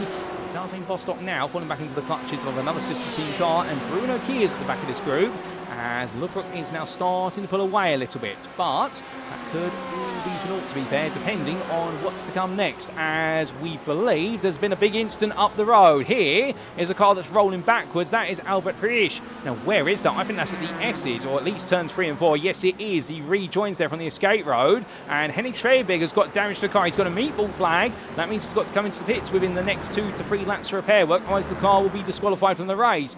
What's happened between the two of them? Well, hold the phone on that, ladies and gentlemen. We'll come to that shortly, because there's change of foot at the very front. Pedro Luis da Silva, who was leading by 4 tenths, as we're getting towards that halfway point, Callum Lux has now decided, I think, to start to get a little bit more adventurous, and that's not an adventure he wants, as that's into the side of Craig Tillerson's car. Tillerson had lost it over the turn 10 chicane, and suddenly Lux, who come up onto the traffic as quick as that, it's all in pieces. He tries to crawl to the pit lane, and for the Jens Brothers competition driver, I don't believe it, you can't make this up, and suddenly what's looking to be a battle for the lead in elite class and overall is now a comfortable lead for Pedro Luis da Silva to 4 seconds, but understandably now everyone will see the doors wide open to chase this man down. But for Callum Lux, that is an absolutely brutal disruption to his race, and as he makes his way into the pit lane, the team are immediately out there doing repair work on the car. I can tell you that they're ready to go for it, as Henning Schwebig's also coming in. And speaking of the Schwebig-Albert Priish incident, here's a replay of that. So this was Schwebig making his way into his turn of 1, battling there still with Tim Perry. Elbows out between the two of them, a further bit of contact, and that sent Schwebig wide to the grass. He came back on, and well, I don't think he had any control at that point, and the Beast Racing driver in the end came sliding loose, and well, Albert Priish was in the wrong place at the right time to be picked up by it. Here was the on-board from what was Schwebig's perspective, and we made his way up the hill. Perry there got a little bit sideways. Schwebig tried to push his way to the inside of turn 3. Contact there. I don't think Perry meant anything by it, but by the time Schwebig tried to get the car under control, it was too late. At that point, braking on the grass, coming into turn number 3 at the best part of 132 miles an hour or so, you are never getting that stopped. And unfortunately for Albert Priish, he just happened to be in the wrong place at the right time.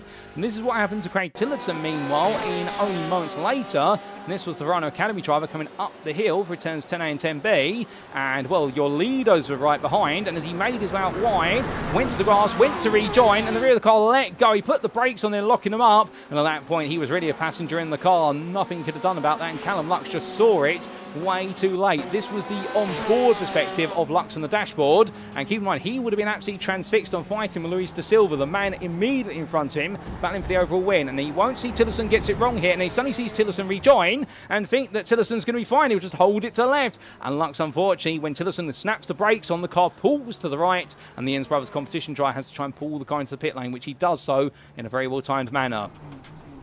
But back to your racing we come, and as we do, well, even more to come, no doubt about it, even if we have had some dramatic moments. But we are now starting to make our way closer and closer towards the pit window, and that may just open up the door for a few more opportunities. But definitely what has been one of the big talking points of today's race is what's been the battle for 5th, now effectively 4th place in the elite class, with Marinko Jornowski now at the head of that pack. But Tim Perry is trying to look for an opportunity, so is Sylvain Depeche, so is Julian Eichenlaub. They are all getting very hungry here at these elite drivers. They all fancy a chance. Always the top 5 finish in the class. So Sylvain Depeche makes his way into the pit lane there. And the Cube Racing Team driver tucks in right at the last moment. I wonder if that's a legal pit entry. I think it is. I think he did cross the line just in time with the dotted line. As soon as it becomes a solid pit line, that is where you must be within the pit lane. You cannot then go 50-50 across that line. Depeche left it to the very last moment there, but I think he's read the writing, which is if he doesn't come in now, he's only going to lose time in this group. He may be able to gain race time, but because of that and the way Perry had a difficult run out of turn on 12, it's actually brought Jornowski about 7 tenths of a second. And Eichenlaub meanwhile has fallen a bit further back as they come behind a lot of traffic as well. And this traffic is going to impact the way these packs run together. But as we do see Angel Ordonez here, the pro leader, well, still leading that class, 7th overall, with Benjamin Massey closing down little by little. There is Massey in the rear of your picture now. The Inosis Esports driver will know that 153. But Inox Motorsport is becoming more and more real in terms of the threat it poses as we get to this halfway point. We've definitely got a pro league battle on our hands, but it's when it comes onto our screen, that's when we'll see. But as all these drivers get themselves ready for that pit stop when it is to come, well, we will bring you what will be the number of pit stops made by drivers there up on the Times House. That way you can keep track of who's pitted and who's not. Keep in mind, we do have a few drivers in there as well who have made pit stops due to the fact they need to come into the pits on the open lap, or some drivers actually opted to start from the pit lane, including Sean McLaughlin, and therefore that will skew the statistics a little bit. There's nothing we can quite do about that. But what we can do is bring you a bit of action with regards to our interleader, as he's passed there by overall elite runner Sylvain Depeche, who is the leading car that has made its maiden pit stop. And Depeche right now makes his way past what is Vente for 19th place. But we can see the privateer from Bombi Racing, well, the Hungarian driver does have Kevin Smith getting a little bit closer, but this may have been aided to a degree by what has been the run of interlopers or other class drivers picking their way past. Right now, Smith getting a little closer, second by second, lap by lap, and the lap times that time around. 2 tenths in the favour of Smith. Smith is definitely itching at the bit to try and take on the class leader, but he's got to keep in mind that he's got to pay his time, because if he doesn't, it may be all for naught here. And we have seen that one thing that Vente is very good at doing over race distance in that BMW is really measuring out the tyre life. He finds a way to get those tyres to feel a little bit more comfortable compared to most in the interclass as they go deeper and deeper into the race distance. For him, 60 minutes on those tyres definitely feels as though it's a nice, easy run. From them, we come back to Soren Kroll, who's looking around the outside there of John Lubrick. That's for 25th overall, as the elite driver passes the inter driver, and Trebig will be the next one to try and come through. And the Beast Racing team, well, they've both had nightmare races in their own regards, albeit Kroll definitely having the worst of the two in the fashion, as Henning Trebig, meanwhile, enjoyed what was an absolutely brilliant run until it all came undone with a huge bit of contact into turns 2, 3 and 4 only a couple of laps ago. But the good news is he was able to come into the pits, and he has turned it into his pit stop, so he has used up his strategic stop. He won't have to make a 2-stop strategy here today. Trebig tucks at the inside of Lubrick, and Lubrick's going to let that one go, no question about it. But one driver we haven't talked about, Chris Keenan for MRC, he's up into 7th place in the interclass. Now this is without considering some of the pit stops that have been made, such as for Andrew Fellows and Bruno Key, and also for Chris Susky. And Susky, I believe, has changed all tyres in the pit lane. Well, the strategy there for the China Shop Racing team is they don't feel comfortable on a single set of tyres. He emerges, but he comes out behind there what will be some of your leading cars. This is going to get a little bit leery with regards to the fact how he tries to work this all out at this point, as that's James Bostock just in front of him, Soren Kroll just behind. So effectively he is now in amongst a bunch of cars. They're going to put him a lap down. Susky steps aside there, but they're not just going to be able to make him be forced off the road. They do have to respect the fact he exists, and Susky in the end does manage to negotiate it, but not without a bit of a near miss. But thankfully the China Shop Racing driver there doing everything right as everyone else tries to pick their way through, but everyone very eager to make an impression. As meanwhile we've got a change of interleader. That is Kevin Smith making his way past Pinto Sombor Levente as they come down towards turn number 10, and Smith found his way on through, and I think it was a poor run out of turn number 7, and the BMW driver has lost out here. But is this part of the strategy? We will see, because of course we are not long away from seeing that pit stop. The fuel tanks, 80% is the fuel load that a driver is allowed to carry in each respective car. The fuel tanks are expected to go the best part of 40 to 45 minutes here, but we do expect them to have to come in, and I wonder whether your leader in that BMW, who's now your second place man you see on screen, as we look back from the rear of the leader, I wonder if he's just decided, you know, I've been leading for so long, actually I need to save some fuel in order to give myself a bit more strategic variability. That's add another lap onto the strategy. So we'll see what is to come for Levente, but right now I don't think this is just that Smith has found plenty of pace. That's not to belittle Smith, to be fair. He's done a very good job to get into lead this one, but I think there's a strategic purpose here for the number 91 to let the 94 get ahead. We will have to find out, but this is definitely going to be a close one between these two. And keep in mind, James Bostock right now is only at 6 seconds behind, albeit we do have the question marks with regards to the likes of none other than Andrew Fellows, and also out there Bruno Key, who could all fit into the jigsaw puzzle for the podium place of the interclass. The interpodium in the top 5 is definitely warming up very quickly, and well, before you know it, we could have an absolutely brilliant battle right towards the end. But from the battle that's building there, let's make our way back into the elite class. And here is Mark Hutchinson. He is none other than 9th overall, but 6th in elite, as he comes down the hill with 26 minutes left on the clock.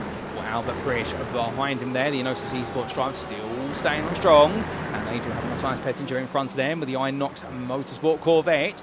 third of the pro, just guides them along with Benjamin Massey, his teammate, a further 6 seconds up the road.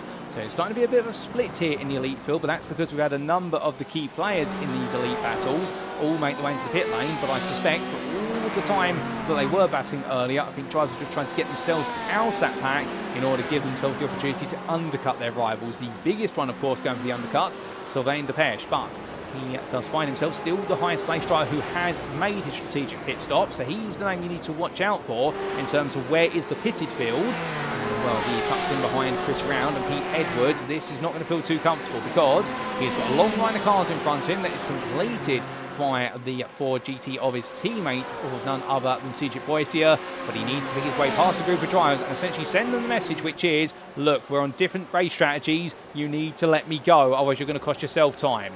Well, it's there that Brown just lets Depesche go. That's a valuable move. And now, what about Edwards? Well, Edwards is going to be a bit more of a difficult one to pick apart here, as we do see Rounders come into the pit, because Marinko Jordowski has replaced him there on camera. But the problem that Depesche will have with Edwards is that Edwards is battling right now with Cedric Boissier for position, and they are both yet to take their pit stop. So Depesche here needs to try and find a way to help his own teammate out, or he needs his teammate to back Edwards into him to help him out then finding the move. This is going to be a very difficult one to negotiate. But then again, the Cube Racing team drivers, they're known for their ability to work through harsh circumstances. Boissier right now leads his group on through, and we get that lovely rear view there as Edwards gets it very wrong coming out of turn 5, almost ends up in the outside barrier, but thankfully he does not, gets the car back under control, and in doing so powers himself back to life as they come in towards turn 7. Boissier here just hoping that he can keep them behind just a little bit longer, albeit Pete Edwards has proven to be absolutely resilient in this run for 12th place. Well, coming down that back straight, that Corvette inches closer and closer. 2.5 tenths was the gap when they started building speed, and it's now only a tenth here as he starts to build up the overspeed. Heading down towards the braking zone for turn 10. He's on the inside as Edwards. Boissier holds the outside and lets Depesche go. He respects the fact that his teammate's trying to come through, and he says, right, I'm going to sacrifice a bit of my race in order to help Depesche out, and that's teamwork there, as Boissier in fact focuses on the fact there's no other pros around him other than Russler, who's 2 places back, so therefore why fight what's going on as he now makes his way across that timeline. It's really smart racing here, but to be fair, that's what you can expect from these drivers as they get ready for those pit stops, and the fact they've got to be thinking always one lap ahead, one pit stop ahead. And from then we come back to Matthias Pettinger, who's fighting here with Mark Hutchinson. These two still yet to pit, and they continue to swap the places around. Indeed, it's almost as if they're trading shares on the stock market floor, these two. But Albert Prisch has called up to the back of them, and for that contact he received earlier, I can tell you one thing, Prisch right now showing no signs of his car not feeling comfortable, albeit I can imagine that there's a bit more of a story than meets the eye with regards to the condition of his car right now. But for everything that's gone wrong for him, he's still making headway here as he makes his way up the inside of Hutchinson, who lets it go, but Mark Hutchinson is definitely saving a lot of fuel. There's a small lock up there from Pettinger under braking in towards turn 10. I suspect he's still trying to get used to the different style of brakes there of the Corvette compared to the Ferrari, and Pettinger comes into the pits from what was at the time 8th place overall and 3rd in the pro class, knowing his fuel tank is now at its limit. But back to the interlead, and now, well, we are closer to the 40-minute mark here. We are on lap number 30 for leaders, and for these guys, 29 laps in. And what we can see is Smith putting the car in the middle of the road. I think he's worried here about what Samuel Lorente is thinking at this point. And the BMW driver, does he peel into the pits? No, he does not. He stays out another lap. This is really getting intriguing here because Smith, of course, has made his way all the way through this field in order to get into this position. Samuel Lorente has been leading for some time over the course of this race. He hasn't really had too much pressure on him until drivers have come up and then they've decided to come into the pits. So arguably, has he saved the fuel he needs early on? And this is really now just the cherry on the top in order to be able to save excess fuel here to give himself comfort, or is he actually having to really push to keep up with Smith? Either way, well, both drivers here right now, it won't be too long before they have to reveal their hands in this game of poker, but it's going to be who loses face first and who can keep that poker face as long as they can. But Smith does seem to be trying to push. He's trying to break away here. That seems to be the feeling we're getting off of the Porsche in front as we ride on board the second place man in this group. Car in the grass, meanwhile, that's Sean McLaughlin who's parked up there. And well, he was ahead of them on the overall road. He rejoins the HS Racing driver, and his race has gone from good to bad to problematic as Henning Schrebing makes his way on through. And exactly what happened there to Sean McLaughlin, we will find out very shortly. In fact, we've got an immediate replay. So this was McLaughlin making his way through 6 into 7. He was by himself, went onto the brakes, went absolutely fine into the corner and got the power down too soon, and the rear just snapped completely loose on him. And Pete Edwards, his teammate, saw that happen right in front of him, and I think he might be on the radio there to Sean to say, well, Sean, I'm sorry to see that. And well, Sean makes his way into the pit lane as we come back to your live pictures. As we come back to all this, we come back to your leader, and Pedro Luis da Silva now going on to another lap. There's Chris Susky behind him, but Susky is to the tune of what is at least a lap down here as they come across that timing line. So for Luis da Silva, it's just about keeping himself out of trouble. 5.5 seconds back. There is Miguel Leon, the second place man in the elite and overall categories. And then he has Olivia Dean, only what is a second behind him. Dean is closing. Meanwhile, into the pit lane has come Tim Perry from 4th place. He releases shortly. And Jordones, the Altitude Frame Esports driver, makes one through. And, well, keep in mind, he's got several drivers he needs to beat on the strategy here.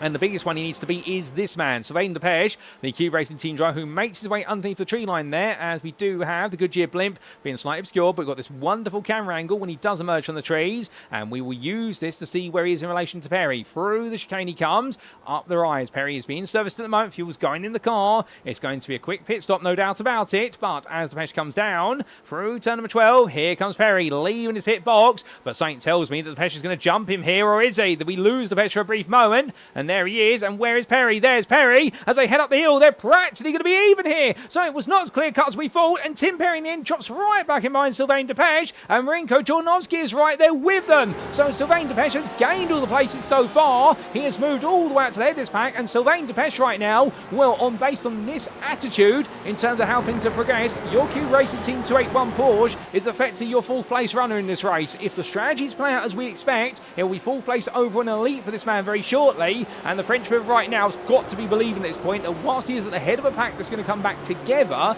he might just be able to sail onwards. And the great thing about this is he's got the toe of Pete Edwards, which means that Corvette will just help him stay ahead that little bit longer, particularly as Perry tries to get his tyre temperatures back up. Jordanowski, meanwhile, pitted only 2 laps after Depech, so therefore Jordanowski is in a similar situation, and Depech will be hoping that Jordanowski can apply more pressure to Perry than Perry can apply to him, and that would be the way he'll want it to work out. Meanwhile, CJ Boyce and René Rüssler and Julian Eichenlaub, they're all fighting here, and they're still yet to pit. They're fighting over 13th place overall, but where does this actually put them in the big picture when they're all said and done? Most likely somewhere around what will be towards 23rd, 24th in the race, we do believe. And there's still a lot of shuffling to come. We've still got pit stops that are to be done. There's no sign of any more pit stops, at least at the moment, as we still have 38 cars running out there from our 42 starters. It's great to see so many still in the race as Rosler gets closer and closer to Boyce here, who's sliding sideways through the corners. And Boyce, I think at this point, just trying to keep that Ford GT points in a straight line, such as how hard he's having to drive the car, because he is in a fight for 3rd place at Mountain Pro, but we believe this is a fight for effective, what will be somewhere in the region of 5th to 6th place when all is said and done. We're going defensive there, and Boyce does not have to worry because René Rosler having to defend versus Eichenlaub as they all make the way. Narrow line there, past the lap down machine now of Eddie Theobald, who steps aside as quickly as he can. On the backstretch they come, these drivers, but my goodness, the tensions between these three, you could cut it with a knife. Because Eichenlaub makes his way down the back straight. The elite driver here, he has already pitted. He just wants to get past them. Well, he pitted on lap number 25, and if he can pass them, he'll be on to the Perry, Jornowski, Depech group, and that's what he wants. So we see fighting going up the road, and that's Rosler defending there and getting ahead of Boyce in towards turn 10. So nice move from him, but meanwhile, Jornowski has found his way past Perry. That's what happened into the chicane just up the road. As hold up a second, ladies and gents, we've got even more drama, because suddenly for Pinsasombo Levente, he's picked up was a meatball flag. He's been involved in some sort of incident. He's going to have to come into the pits immediately for repair work. He was chasing Kevin Smith at the time. Smith is still staying out, but what's exactly happened here? It's all suddenly happening again as we see what is a very slow running machine. Number 99 of Eddie Theobald coming into the pit lane, and here's a quick replay of what happened to Pinsasombo Levente. And this was into turn number 6, and while Kevin Smith there battling with the Beast Racing machine, Levente made his way out the corner into the braking zone for turn number 7, went onto the brakes, lost the rear of the car, went sideways, collected it together, and a prang to the rear right suspension. Oh no, that's not the contact you want whatsoever, and well, in the end, that's going to be damage to the rear right and exposes what is the undertrail on the rear right side of the car, and that's where it's going to come in. It looks like superficial damage, but that is going to be significant suspension damage for him. And whilst that was happening, well, we also had this happen only moments in parallel between Tim Perry and what was Marinko Jornowski. And here it was, ladies and gentlemen, Jornowski finding his way past him, Perry. And, well, in fact, this move happened moments... Oh, goodness me, what exactly happened? It was Perry trying to come back at him. So John Oski had actually got the move done. We had not caught this on camera or any glimpse of it. John Oski had caught Perry out with an incident. And, well, Perry had made a mistake. And in the encounter turns 5, 6 and 7, it was then for Perry to try and come back at him. And we saw the aftermath as Perry looked to the move, but he didn't quite have the pace to do so. So that explains the switcheroo between those two, plus also what happened to our man who was battling for the win in the Interclass, which means that right now, surely Kevin Smith must be feeling confident at this point. He may be able to steal this one away, unless suddenly his pace drops off a proverbial cliff, but we're not hoping that happens, of course. But meanwhile, as we come towards what will be lap number 36 with 15.5 minutes to go, into the pits has come Pedro Luis da Silva from the lead, and that releases this man, Miguel Leon, into lead now, albeit it's lead on track, not necessarily lead on strategy. Have to see exactly how this plays out for him, indeed many right now, because fuel saving will have been a big factor here. But if you're Leon and Luis da Silva, you've got to do the fuel saving yourself. You haven't had anybody get the slipstream off of, as Angel Ordonez, Eurognosis Esports Pro leader, he's still holding on here for dear life at the moment. And I imagine if he's in the cockpit of that car, he's going to be banishing every single little thought he has going for his head about when's it going to go wrong for me today. Because indeed, the first 3 rounds of this championship, it has gone wrong from the lead in all 3 races, and not necessarily his own volition. Of course, he's had to be a part of it. It takes 2 to tango when things go wrong, as they say. But right now for Angel Ordonez, you want this man to win, ladies and gentlemen. I'm not allowed to have favourites in the commentary booth, but I can tell you one thing right now. I will be going to my local church and lighting a candle if this man doesn't win this race today, given how well he's been doing, or at least stay in the battle for lead all the way to the end, because Benjamin Massey is catching him still. The gap between these two has stayed at 2.2 seconds, and right now Massey is furiously trying to bring down Ordonez. They are pushing each other to the limit, and Massey, I think, still really getting to grips with this Corvette right now, and he's doing very well to do so. And he's got quite a gap to his teammate Matthias Pettinger, who's 3rd of the pro runners. But reminding yourself the fact that Pettinger has pitted, whereas Massey has not. And in fact, we need to get those pit stops back up on the screen as to where they all are. And there you are, ladies and gentlemen. What you can see is your top 4 plus your 6th place man have yet to pit, whereas everybody else now in the sequence, excluding Soren Kroll, who of course had to go into pits at the end of lap number 1 due to the damage he picked up on the open lap, everybody else has made their mandated pit stop. And Miguel Leon now comes in from what was the overall lead. That releases Angel Ordonez into lead. He leads his first ever overall laps of racing, as Leon has a very quick pit stop. Where is Pedro Luis da Silva? He's already through. And Leon, in fact, well, Albert Prisch is ahead of him. Leon comes out comfortably. And here's Sylvain Depeche with Jornowski and Perry in tow as they come across that timeline. So still more to come. And Depeche flashing his lights there, saying to Craig Tillotson, please step aside. I know you're racing, but right now I need you to get out of the way, as Tillotson is trying to chase after.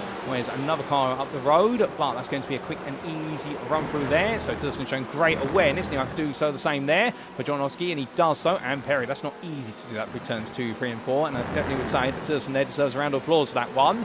But meanwhile, as we can see that Perry's trying to come back here, he's absolutely throwing this onto the back of Jornowski. He's pushing as hard as he can, is Perry. Well, right now, I can tell you the gloves have come off, and Perry, once again, much like in all the other rounds this season, apart from what might have been Road America to some extent, we have seen normally the first into the race, the first half, is where Perry is playing full fuel saving mode and just protecting the car as much as possible. Second stint, suddenly they unleash the chain, and the Altitude 3M Esports driver is just go, go, go. And in the tow here, well, he's definitely going to be go, go, go to the inside of what is the kink at number 9, but in towards 10 they'll drop. And as they do, it's going to be too wide here as they make the way past the slow going HS Racing Machine. Onto the brakes, it's going to be rubbing the paint there. And Perry outside to inside, but he hasn't quite got the momentum to carry it all the way through. And Jornowski takes the place back once more. So right now Perry can get close, but he can't find a way on through. Is that going to be the story? Well, meanwhile, coming up the pit lane here is Albert Prisch. Sylvain Depeche comes on past him. What about Jornowski? Does he clear Prisch?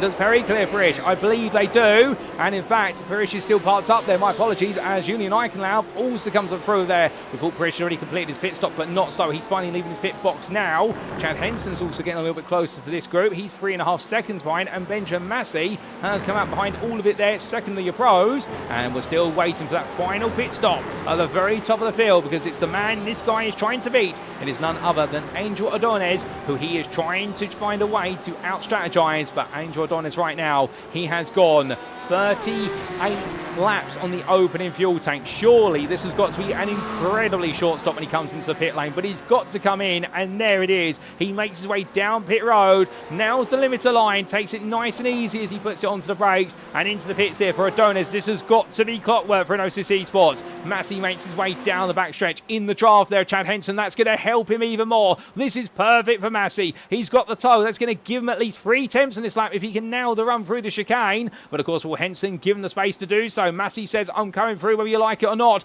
And Henson simply steps aside there, respecting the fact they're in 2 different classes. Henson wants to use Massey to get closer to Iconalb. So coming up the hill right now, Adonis still being serviced as Massey comes down for 11 into 12. Adonis meanwhile starts to leave his pit box and he heads towards the limiter line. Adonis builds up speed up the hill. Here comes Massey. But I think Adonis has done it, ladies and gentlemen, at least on strategy for now. Adonis is back into lead, and he's not just back by a small margin. He's gained a lead of a further 2 seconds. Massey comes up behind him now, 3.6 seconds behind. And for Benjamin Massey, that is the delta he's got to close down. He's got to find 3.6 seconds, and then he's got to take Adonis on for the win in the pro class. Can he do it? We'll see. There's only 10 minutes left plus the final lap. If anybody can do it, it'll be Benjamin Massey. But right now, Andrew Adonis will know that lead is so tantalisingly close to be converted into a win here. Meanwhile, in the interclass, despite it going wrong for Pinto Sombra Levente, and that contact here with the Beast Racing machine of, I believe it was Henrik Schwebig. Well, right now Kevin Smith leads the class, but Pinter is only 6 seconds behind. The Hungarian driver right now is still pushing onwards. And then James Bostock, well, ladies and gentlemen, I think we might be hearing from this man at the end of the day, because right now he's currently in 3rd in the interclass, and as many of you may remember, he's promised me if he does finish on the podium in the interclass, he is going to join me for an interview. But he has been waiting a long time, and after the heartbreak of Daytona and also a couple other rounds earlier on this season, right now Bostock may almost be there, as he's got Shane McLaughlin behind the elite driver, but I suspect he will let him go when the time is right, and he does exactly that. And coming out of turn number 5, Bostock right now is thinking of one thing and one thing only, and it is getting that Corvette to its first ever podium for GPX Simsport Onyx. But the intensity here is absolutely as high, and that's before you come back to what's happening in the mid-pack of the elites, because this is Parish versus Dean, and right now Olivia Dean trying to fight a way through in the one Ferrari that's on this grid. He comes down the hill here into the S's. My good lord, Parish has just found his way past it, she pointed out, versus Dean. But right now Olivia Dean is not giving up here as they roll their way through. Off the road again that goes John Ludbrook, who's just had an incident coming down through the S's. We'll try and get a replay of that when we can, but Dean right now on the attack of Ludbrook has had to tow to the pit lane due to damage. We'll try and get you the full story in that soon, as Dean makes his way in towards turn number 7.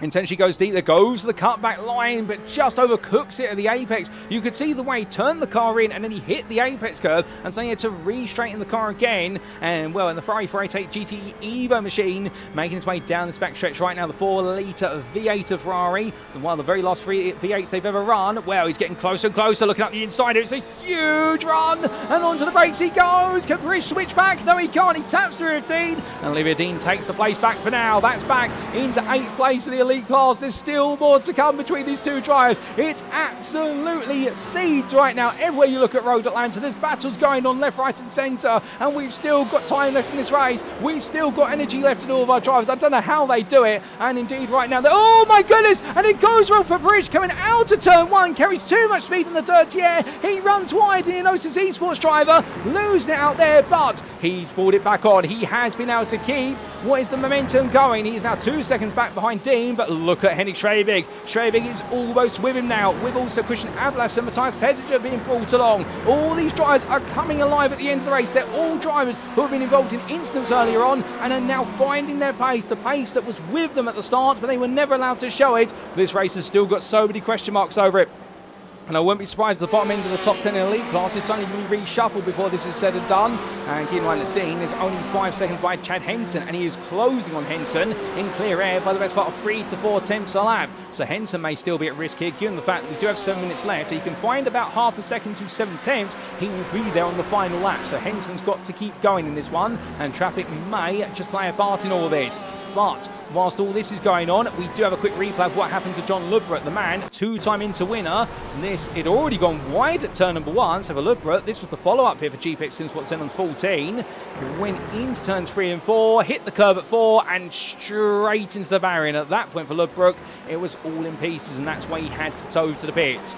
more from his story. Let's come back to what we were to talk about, and this is what is going on at the very bottom end of the podium elite. This is Sylvain Depech, the man who undercut them all and sold the strategy perfectly. But right now, is this strategy going to work out for him? Because Jordanowski is there 7 tenths back and Perry's right there with him. And Tim Perry right now, what do you do in that 2.83? This is a very hard moment in the race for Tim Perry. You can tell he wants the place back off of Jordanowski. He has pushed hard for it, but if he fights Jordanowski, what it means is he lets Depech go. He needs Jordanowski to get closer to Depech. Not that Jordanowski's not trying, but that's the ideal situation that will help him make the decision to go on the attack. From him, then it will be an attack onto Sylvain Depech, who he might be a second behind but can try and close down. But these three drivers very close together here. They've been like this since pretty much the start of the race. These GTE machines absolutely delivering, and our drivers as well within them. It all really does come down to how well they're doing. But meanwhile, coming back to Andrew Fellows, he's got in front of him Chris Susky, and credit where it's due to Chris. He's done a phenomenal job here, getting to 6th place and starting from the back of the field. And it should be pointed out, what you don't do in a GT car over 60 minutes or 90 minutes, he has changed all 4 tyres on this car. He has had double, in fact, quadruple the stationary time of any other car in the pit lane. And Susky has come all the way through from the back of Inter, last place, through to 6th place. And, well, he would be hoping for a top 5 one day, but can he, for now at least, hold off Andrew Fellows, the championship leader and the 3-time podium finisher this season? If he can, then Susky will definitely be making a statement. But Fellows, I think, has got other ideas here as they head on to what is their 42nd tour of the circuit. They may be a lap down, but right now there's still plenty of fire in the fight between these two as they head up the rise. As they come down into us turns 2, 3 and 4. Right now, Fellows close, but not quite close enough to get involved. From them, we come back to Sylvain Depech, still holding on at the front with Jordanowski and Perry behind. And Perry close. Not close enough here to think about the move, and I wonder if Tyler is starting to pinch a little bit. I think he might only have 1 or 2 more attacks left in him, ladies and gentlemen, does Perry, and he needs the time, needs to absolute perfection as he heads up the hill. I think if he goes too soon, he's going to burn the tyres out, and he will suddenly lose the ability to attack any more times today. We saw that at Road America course in the late stages. The BMWs really did start to struggle. Even Perry, who's known to make the tyres on this BMW, sing hymns, just like, say, the Corvette's own tyres. But Perry right now backing off a little bit through the S's there, trying to see if he can just play the seesaw motion and perhaps go Jordanowski to push a bit too hard, perhaps get him closer to Depech, and in turn that gives him that chance just to think about the 2 moves rather than the 1. But right now these 3 drivers equally spaced from each other, 4 attempts from car to car here, and all 4 of them really on the limit of tyre life. Again, we said tyre degradation, it's low here at Road Atlanta for the track temperatures, but when it's low they are pushing the compound even more, and that's why you're seeing these cars wobble as they come out the quarters. The rear ends are sliding around. Those rear tyres, they are hot, they are worn down, they are no longer offering the grip they did early on. As we see Perry there flashing his lights, really trying to get into Jordanowski's head, and right now Jordanowski is having none of it. And this is the big battle that we continue to watch on one hand. We have got the battles elsewhere we're keeping an eye on, including what is of course the battle for 6th place in the interclass between Fellows and Susky. And in fact, I think that might be starting to come to a head, ladies and gentlemen, because here comes Fellows looking around the outside in towards turn number 6, but Susky goes defensive there in the forward GTE, and Fellows cuts it back, but he's not going to be able to find it again. He has to wait just that little bit longer. As Brian Beardsworth, meanwhile, the Privateer 88 driver, he finds himself caught up there behind what is your machine for none other than the lead, the overall race of Pedro Luis da Silva. And Silva right now only 2 more laps after this one, surely away from what will be a maiden win of the season after it was so close last time out. Only 6 tenths was the gap at the end of the 90 minutes at Road America. And they come on as they do. Well, still more to go as we come back to Sylvain Depech, still holding on that little bit longer, and I can definitely see there Bitcoin Satoshi Crypto hands over eyes and just hoping he can hold on that little bit longer. Indeed, there's absolutely more coming on through in this one, ladies and gentlemen. There's not long to go, but is there going to be a late turn of events? Is there going to be some late drama here at Road Atlanta? Maybe there will, maybe there won't, but I can tell you one thing, either way they're going to keep us guessing all the way towards the very end. And of course, one other question mark, can this man survive 2 more laps and bring home a long-awaited first pro win of the season for an OCC Sport of Andrew Ordonez? He is only, well, I say only, he's now 7.5 seconds ahead of Benjamin Massey, who has fallen back over the last couple of laps. I think Massey has thrown in the towel. and decide that a second place will be the best he can achieve today. Not that's a bad thing, to be fair. He's done a great job, learned the Corvette on the fly, and the Inox Motorsport driver here still with more work to do if he wants to take home another win this season. But it is going to be a 2-3 for the Inox Motorsport team here, with Matthias Pettinger in third place with 1.5 minutes left on the clock. At least that's the way it looks. Unfortunately, they couldn't quite get their teammate of Miguel Leon, the newcomer to the team today, to make it. Was a 1-2-3, but still there's plenty more rounds for them to do that later on in the season. As he hops his way between the curves there, does Pettinger. Well, from him, we come back to what's just in front of him. That's Ablasser versus Henning Schwebig, the beast racing machine for what is from Antarctica right now. Well, it's definitely received a cold reception at the start of the race today, but he's warmed up as the distance has gone on and made the best of it for a 10th place in the elite class if he can keep Ablasser behind him for just a little bit longer. But in terms of time running out, we're on to our final lap, ladies and gentlemen. There is your leader, Pedro Luis da Silva. One more trip, 2.5 miles here in the US state of Georgia. Can he come on home one more time and bring home a win here in Hall County, or will there be a late twist in the tail? He's got 7 seconds over this man, the man who beat him last time out by what was 6 to 7 tenths at Road America. It's a bigger gap, it's been a shorter race, but either way they've kept each other honest every step of the way through. And as that third place, there is Sylvain Depeche ahead of Rinko Jonoski and Tim Perry, who are right behind him still. He's just got to hold on for one more lap. Those corner exits are going to be so critical now. And of course, Perry waiting to attack Jonoski. He's had to be so patient, but Jonoski has got other ideas here as he just tries to inch that little bit closer. All three of these drivers right now, they're all so evenly matched in different machinery, with the Porsche in having all the corner pace, but not on the straight. Meanwhile, the two BMWs absolutely brazen down the backstretch here. But it looks like Depeche may have just got another great run as he makes way onwards, and Perry, in fact, is now the one closing instead. But meanwhile, as the clock goes to zero, ladies and gentlemen, well, give him a round of applause, because whilst he missed out at Road America, he doesn't miss out today. Pedro Luis da Silva takes his first win of the season at Road Atlanta, overall and in the elite class, by 7 seconds in over Miguel Leon, who takes the runner-up spot. Who will be third? It is going to be behind the Inosis Esports driver, Cube Racing Team Sylvain Depeche. He's done it. He holds on, and Jonoski and Perry have to settle for 4th and 5th behind in a close-fought race. Julian Eichelin will come home in 6th, but behind him, here he comes. The bad luck finally leaves him and wins the 4th round of the season. Angel Donis takes the pro win in an Inosis Esports in the number 106, 7th overall, ahead of Chad Henson, who comes home in 8th place, and it'll be Benjamin Massey runner-up behind him for Inox Motorsport, 2nd of the pro class, ahead of Olivia Dean, who rounds off the top 10 ahead of Albert Prisch, and then a bit further back there'll be Henny Schwebig, Christian Ablasser and Matthias Pettinger complete the 3rd place spot on the pro podium with 14th. But what about Kevin Smith, ladies and gentlemen? He's already finished his race. He's finished at a lap down, but Kevin Smith takes the first win of his season on his debut here in the Interclass. What an achievement from him. He will take that ahead of Pinto Sombol Levente. Q's up behind him, knowing that contact with the Beast Racing Machine was the difference between the two of them here in the late stages as they celebrate together. And James Bostock has rounded off the Inter podium for GPX SimSport Onyx. Congratulations to him as well. He'll be absolutely pleased as punch for that, knowing he's finally made a podium happen. What a race, ladies and gentlemen, no doubt about it. We've got a couple more cars that have just come on through, and to give you an update, Cedric Boyce here was able to hold on to 5th place in the pro class in 18th overall, ahead of Chris Round, with Ryan Walker just behind Round by half a second at the finish line. It was close between them, but as we take a look back in time, ladies and gentlemen, well, let's take a look at your Inter finishers coming across that finish line, because our leader was just making his way down in towards Terminal 12. This for Kevin Smith. Well, what a drive from him. Started in 4th place in the Interclass, just got beaten to 3rd in qualifying, but in the end, he fought his way through the field, and on his debut, he'll be absolutely ecstatic. The Verona Academy team will be absolutely jumping up and down in joy. And, well, the man he battled all the way, Pinto Sombol Levente, who in the end, a small bit of contact, so he had to come into the pits and do repair work, but what a survival instinct from him. And then James Bostock finishing 3rd in class, with Marcus Singerdonk 2.5 seconds back at the close, but not able to close the distance to the GPX SimSport Onyx driver. What a race. In the Inter, the Pro, or the Elite classes, they all absolutely delivered, no doubt about it. And as we make our way back to your live circuit side pictures, well, let's take a look at those race results subject to any stewards' inquiries, and here they are. And as we can see, after an incredible 60 minutes of race there at Road Atlanta, and indeed, what a round it has been. It has been an absolute thrill ride around. And Pedro Luis da Silva, subject, of course, to all these results of stewards' inquiries, Pedro Luis da Silva, your winner in our 4th round for GPX SimSport Onyx, overall in the Elite class, ahead of Inosis Esports' Miguel Leon.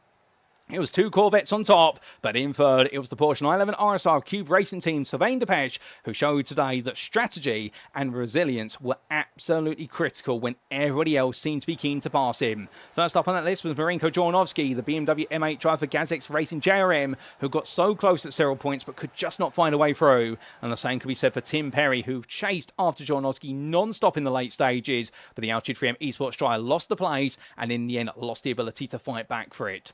It was in a further 5 seconds back to Julian Eichenau for Jens Brothers competition, and in 7th place, your pro winner. I really can't believe it, ladies and gents. I'm so happy for him on a personal level because of the heartbreak he's had in the first 3 rounds.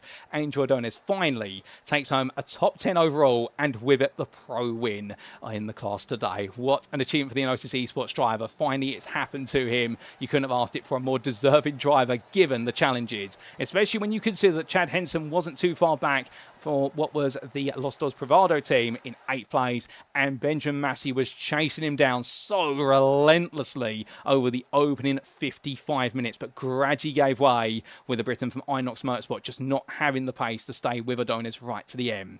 Nonetheless, he was 9th ahead of Olivier Dean, who rounded off the top 10 there for Cube Racing Team, and then Albert Prisch best the rest in 11th place for Enosis Esports in a great battle between him and Henny Schwebig, but the Beast Racing driver in the end losing out, indeed losing out massively in the early stages when the top 5 was definitely on the cards. Christian Ablasser as well, an unfortunate instant down for the S's, saw the Gazix Racing MCM team driver relegated to 13th, but ahead of Matthias Pettinger, who completed the top 3 of the pro class there for Inox Motorsport, and behind him to complete the top 15, it was Mark Hutchinson for Altitude 3M Esports, who enjoyed plenty of fighting today.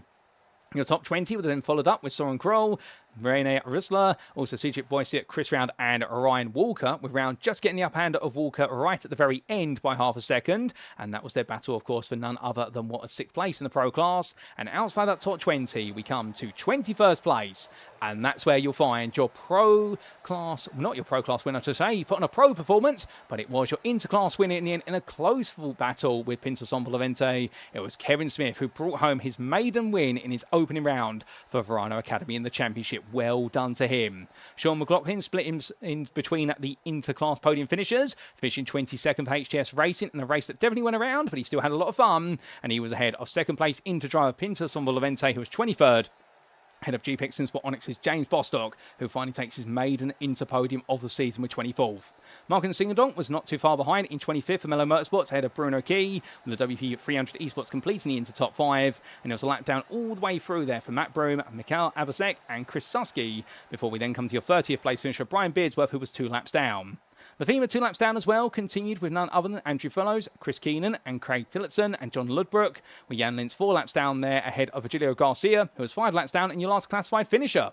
So our 36th finisher there then was followed up by your non-finishers this race. Sadly, we did lose along the way Pete Edwards, Eddie Fearbold, Callum Lux, Joris Peters Veem, and also Martin Stattmann and Jack Wells. As the individual class finishing positions, these are the important ones, of course, because this is where the points are made or lost, and we saw it in the elite class there. Pedro Luis da Silva take victory for the first time this season for GPX SimSport Onyx in an incredibly well-managed race ahead of Miguel Leon for Enosis Esports, but the two definitely were a step ahead of their peers, with Sylvain Depech in the end having to take the final spot on the podium, but what a drive to do it for Cube Racing Team. Marinko Jornovsky was 4th ahead of Tim Perry, with Julian Eichenau there for Jens Brothers competition, showing pace in the early stages, but it seems that the Ford GTE driving the just didn't quite get it right on strategy, nor with regards to the tyre management. Chad Henson was 7th for Los Dos Privado, and in the end he was able to hold off Olivier Dean at the close, with the Ferrari driver for Cube Racing Team pushing on, but in the end he found himself pushing after a Corvette and also keeping one behind, and he held off the Enosis Esports car for Albert Prisch just in time. Henny Schwebig completed your top 10 for Beast Racing, and best the rest in length was Christian Ablasser, who for Gazix Racing MCM definitely could have had a much happier day today, but still more rounds are along the way.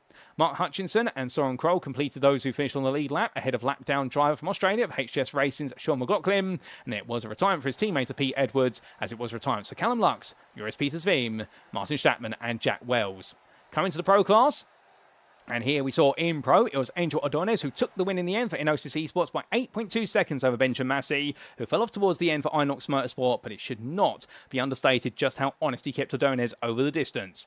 Matthias Pettinger, what was the teammate to Massey there, rounding off the top 3, so another double podium for the team, huge team points coming their way. Their team's championship lead is going to be extended quite significantly after today, head of Rene Rustler for Gazix Racing JRM, and in the end the 107 driver after a mid-race incident, put he wondering what could have been. Could it have been a podium podium for him today? Well, one of the what-if questions that we'll never know the answer to. Cedric Boyce here took 5th place for Cube Racing Team, 4 seconds behind and 2 seconds ahead of Chris Round, with the Axis SimSport driver ahead of Ryan Walker. And then behind the Altitude 3M Esports driver, it was a lap down to Matt Brome and also Mikhail Abasek on his debut. And then we did see retiring, but able to finish the race, 4 laps down in the close, GazX Racing JRM's Jan Lins. We then did have in the Interclass what was a first win of the season on his debut race for Kevin Smith. You couldn't have made it up. It was not a better fairy tale existed in motorsport here today. And indeed, the Rhino Academy driver winning by just shy of 3 seconds in the end of Pinto Sombo Levente, who did an incredible job to finish second, given the damage he picked up midway through the race. James Bostock was a further 8 seconds behind there for GPX SimSport Onyx in his maiden podium, rounding off the top 3 of the Inters, ahead of Marcus Singadonk, who wanted to steal it away, but couldn't quite get close enough right at the end of the day for Mello Motorsports, but his best result of the season, no doubt about it. And Bruno Key returns to the top 5 there for WP300 Esports. Chris Susky was 6th there, having come from all the way at the back of the field. Well done to him also on the all-tyre change strategy. The China Shop Racing driver doing a brilliant job and getting some good points on the board. And then we did see a lap down. It was Brian Beardsworth ahead of Andrew Fellows, with Chris Keenan and Craig Tillerson completing the top 10. And with Fellows' run of podiums coming to a halt, it was also an end to the 100% hit rate of wins for John Ludbrook, who in the end, with a late instant, saw his race end up in 11th place. Behind the GPX SimSport Xenon driver, it was 4 laps down to Virgilio Garcia, and it was an unfortunate retirement to Eddie Theobald.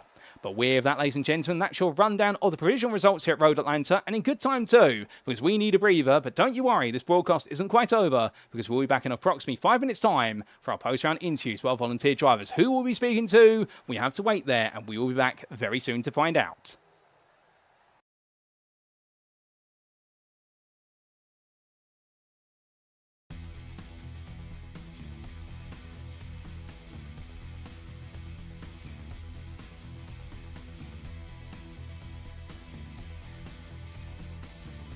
And it's lights out and away we go for our season opener as Stattmann gets a good start, but look alongside him and you'll see there Milton Tomlinson Dennis immediately going the attack into the braking zone. 1 drive into the grass already, that's Mikey Story, but 3 wide they come into the opening corner. That's a bold move there. William Humphrey makes the place as they make the way through in towards turn number 2. I think the Altitude 3M Esports driver here might just be fancying his chances once again as they come into the braking zone now for turn number 1, and as they make the way from right into left, well, Hayden Miller here side by side with him. They'll go all the way through to turn number 3, and Saunders does take the place there. That's for overall position, not for pro position. Saunders is the pro leader, but he goes a bit deep there at 3 to the inside of 4 then, and Miller right now enjoying this. Saunders enjoying it. A little bit of rub and contact between the two of them, but nothing wrong with a bit of bump and grind between the two Fords, for the Ford and the Corvettes, the 2 Americans I should say. And with those 2 Evo drivers in front of them, they're just, they're realistically in a completely different race.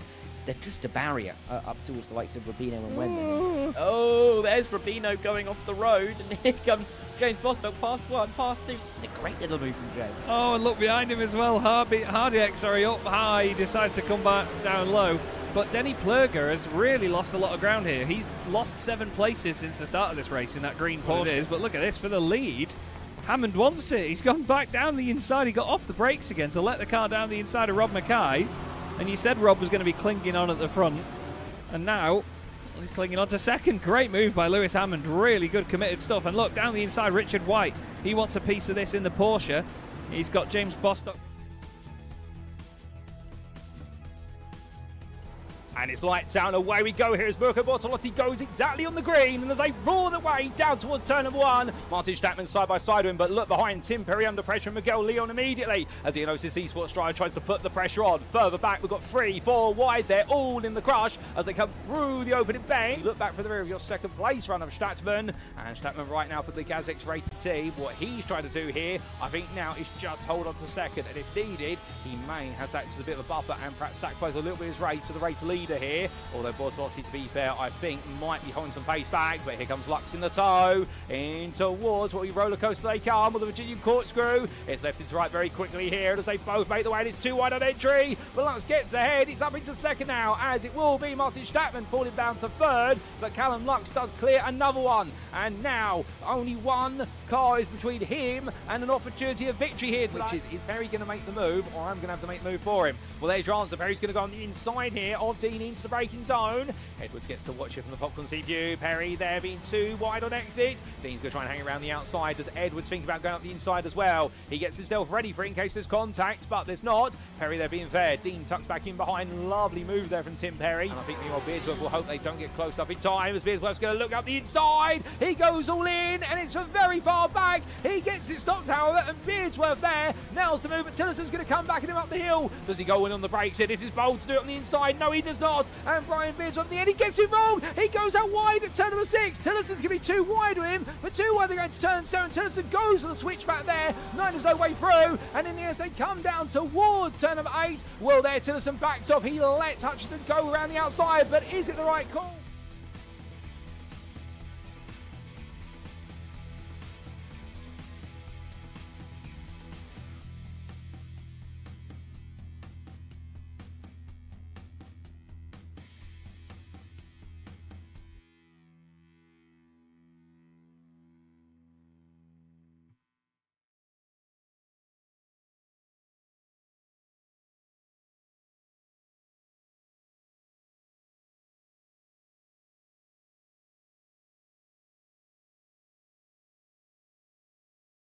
Alright, ladies and gentlemen, without further ado, it is time to kick off our post-round interviews. And we're going to be kicking off by speaking to the man who took elite and overall victory today. It is none other than Pedro Luis da Silva, who joins me in the interview room. Good evening to you, Pedro. What a race. Your first win of the season. You were 6 tenths behind come the end of Road America from the win. But here today, you were just over 6 seconds ahead. You must be proud. Good evening, Paul. I'm really, really happy. Although, to be fair, I'm not really sure this was my win. I feel like Miguel and Callum had more pace than I did, which was a funny race because I was trying to manage the gap behind. At the beginning, I was managing the pace a little bit, trying to see what their the guys behind were thinking about doing, especially Miguel and Callum. As soon as I saw that they were, trusting me to manage the pace, I just tried to feel safe and push at the same time. And as soon as I saw that Miguel was dropping back a little bit, I knew that was my chance to at least make sure that the fight for the win was between me and Callum, because Miguel is just too strong for me on a 1-to-1 race. So I knew I had to drop him a little bit, otherwise I wouldn't stand a chance. And then Callum, I don't know what happened. Really, I didn't see him anymore. I'm not sure if he had a moment or if he crashed or something. I'm really not sure. But from that point onwards, I was just trying to put banking laps one after another, trying to get a big gap to Miguel. Otherwise, I knew he was going to catch me up again. Oh, indeed. Well, either way, even if you feel as though it perhaps wasn't your race to win, you still won it, and your rivals made mistakes. Speaking of Callum, there was a big incident for him on lap 20, which sadly, what essentially happened was, as we understand it, was as you'd made your way out of what was the turn 10 chicane, I believe Craig Tillerson was the driver you were passing. Tillerson got it slightly wrong on the exit, and Callum happened to be in the wrong place at the right time to be collected with the Verano Academy car. Okay. So it went wrong for him, but you just missed what could have been a very risky situation. Just on that, what is it like with the traffic? I mean, the first sector is impossible to pass someone. I think patience is just the word of the day, honestly. I caught up a couple of guys in the first sector, and I decided there was no point in pushing and trying to pass in such a narrow track and such a tricky track, because if you're trying to pass someone on the outside in the S's, it's just impossible. And if someone makes a mistake, you're going to kill both of us. So just even if I have to lose 6 or 7 tenths, it's just better than killing everyone around me. So I mean, the guys were really fair tonight.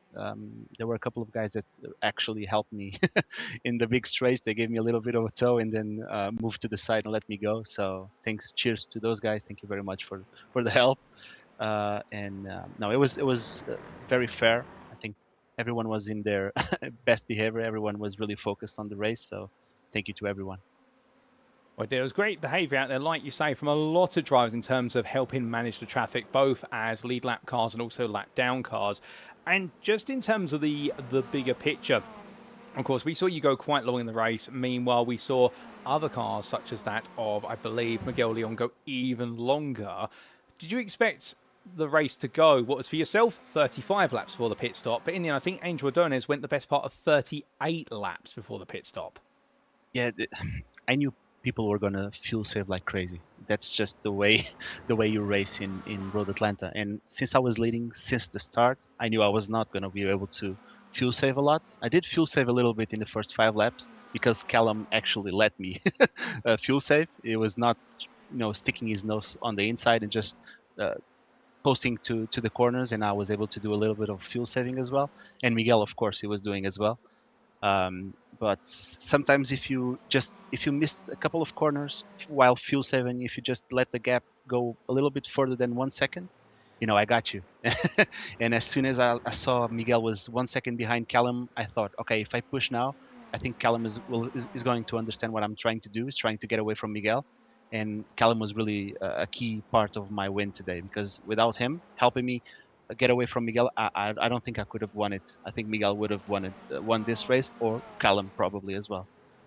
I see. Well, it was a fine balancing act, and it's crazy to imagine. I'm sure many of our viewers right now will be absolutely astounded to think that whilst you're driving an average lap speed of the best part of about 110 miles an hour around here, you're constantly having to play that juggling act of understand how you're going to make your way through the traffic, know who to fuel save off of and who you're really battling with, and how to maintain the gap and use the slipstream of another car. I mean, it's multitasking at its finest, but when it all comes down to it, when we did see everyone come into the pits and you retake the lead only by what was a couple of seconds, were you shocked to be leading at that point? A little bit, because I thought that Miguel was really fuel saving a lot at the beginning, so I knew he was going to maybe stretch his stint maybe a couple of laps. And if I caught up to maybe a little bit of traffic, if you lose 2 or 3 seconds there, it's enough for him to pass me, because he was going to get a shorter fuel stop. And if I lose 2 or 3 seconds in traffic, that was it for me. And from the point that if he was close to me, there was no point in trying to push anymore. I was just trying to manage. I would just manage the pace until the end and maybe get P2. But when I saw that Miguel stopped and I was still maybe a couple of seconds ahead of him, I just pushed like crazy. That was my race. From that point onwards, the last 20 minutes, I just had to push with everything I had and see if I could keep the gap. And I was able to keep the gap. I did lose a little bit with traffic, but I was still able to maintain the gap between 6 and 7 seconds. That was enough for me to, relax a little bit and just do my race without thinking about pushing too hard. When then you're able to relax, you're able to just focus on getting the car to the end. And as the laps wound down, I mean, at Road America, it was a story of yourself and Miguel Leon literally nose to tail for the best part of 45 minutes in the second stint, with Martin Stattmann always 3 seconds behind. Here today, such a different story. I mean, you had a clear track in front of you when traffic wasn't there. It must have felt lovely counting down the laps and on the last lap seeing that checker flag. I mean, Road Atlanta is just my favorite track. It's so good. It's just the flow is amazing. It's a high-speed track, very technical. In the first part of the track is really technical, but it's just an amazing old-school flow that I really enjoy. So, and shout out to Miguel, because he's always an amazing opponent. Callum as well. Martin in Road America did amazing, and he did risk a little bit on the strategy, and I think that's the reason why he didn't win, because I think he would have won it, to be fair. So cheers to all of those guys, and thank you very much for such an amazing racing. I absolutely love the appreciation and respect you have for your rivals, Pedro. And of course, this has been round 4. It's your first win of the season. Next up, we head southwards towards Mexico City, and it's time for the Autodromo Hermanos Rodriguez. What can we expect from you there? Well, I don't know, mate. I don't think I'm going to be fighting for top positions at Mexico. It's a track that it's difficult for me to get a flow. And I'm not really sure if I'm going to be competitive. So I'm just going to try and focus and get maybe a top 5. It would be really, really nice for me. At this point, I know that probably Mirko will be back, so he will be super, super strong again. Miguel is always strong, and guys like Sylvain and Marinko and Team. So all of those guys are really, really fast. I'm not really sure I'll be competitive at Mexico, but I'll wait for maybe Le Mans, which probably should be a good track for me. So let's see. probably not on the next round. I won't be too competitive, I don't think. Well, fair play. Well, we look forward to seeing you perhaps be a bit more competitive in later rounds and perhaps salvage the points in our next round in Mexico. But just before we do let you go, is there anyone you'd like to say thank you or give a shout out to beyond those you've already mentioned? Actually, a shout out to you, Paul. Thank you very much for the amazing commentating that you do to our races. Everyone that raced tonight, and shout out to my team as well, James, John, Andrew, and Robin. They've been amazing, supporting me along the way and giving me a nice boost of confidence throughout the race. And so, thank you very much to my team. Those are the guys that are pushing me to be better. So, thank you very much to them. Oh, that's absolutely lovely, Pedro. And we have to say a huge thank you to you, of course, for joining me in the interview room and for putting on an absolutely brilliant display today. For your first win of the season, you've earned it the hard way. You deserve it. And well, with that, savour it, enjoy it, have a great rest of your evening, and we will see you in Mexico next round. Cheers, mate. Thank you.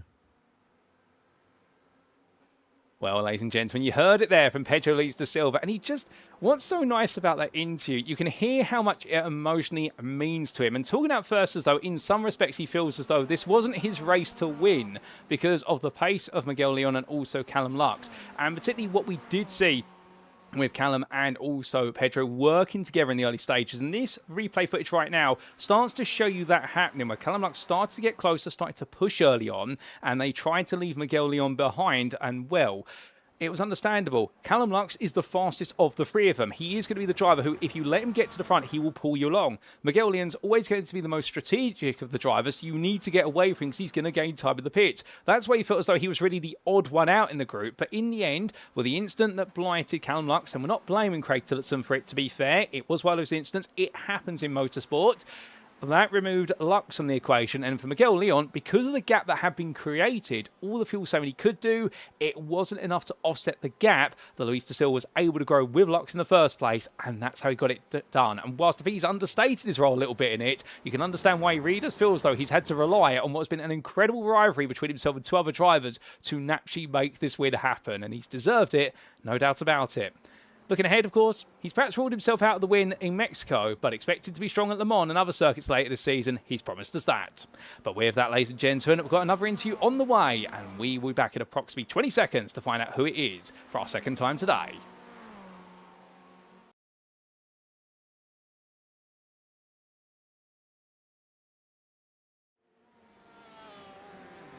And so we come to our second interview, ladies and gentlemen. He's made his debut today, and on his debut round, he joins me in the interview room for his first win of the season as well. It's Kevin Smith. Good evening to you, Kevin.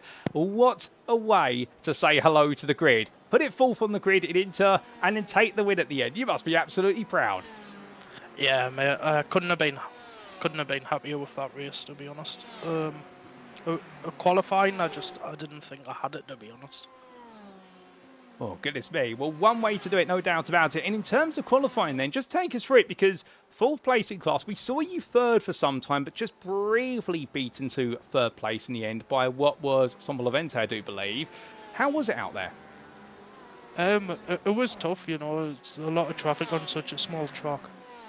I just couldn't put the lap time together that I was looking for, but you know, we got there in the end and got the result that we came for. Well, solid effort in qualifying, and you were happy with it. So going into the race then, very crowded at the start, albeit we did have a couple of cars that got sent to the grass down through the S's, but what was it like in that mid-pack? It just looked as though it was so compressed on the opening couple of laps. Yeah, the first few laps were tough, especially lap 1, that instant at the top of the hill, turn 3 or 2, whichever one it is, I believe. That was just pick a side and hope for the best, because there was just cars everywhere. It was so unpredictable what was going to happen through there. And then just kind of try to settle in really for the first few laps, let the traffic thin out a bit. Well, you definitely settled down, and what we started to see once things had settled down is the thing that this series has had in the interclass in particular, nobody's really been a favourite, particularly after Flavien Teffry was promoted to the pro class, and we've got to see that the Interleague can swap hands. But from your perspective, you started to chase down Pinter Sombre Levente quite early on the race, but he took a lot of time to catch up to. What was it like chasing down the BMW? It was just, you know, you had some really good pace tonight, and we were like matching each other and then yo-yoing backwards and forwards on lap times.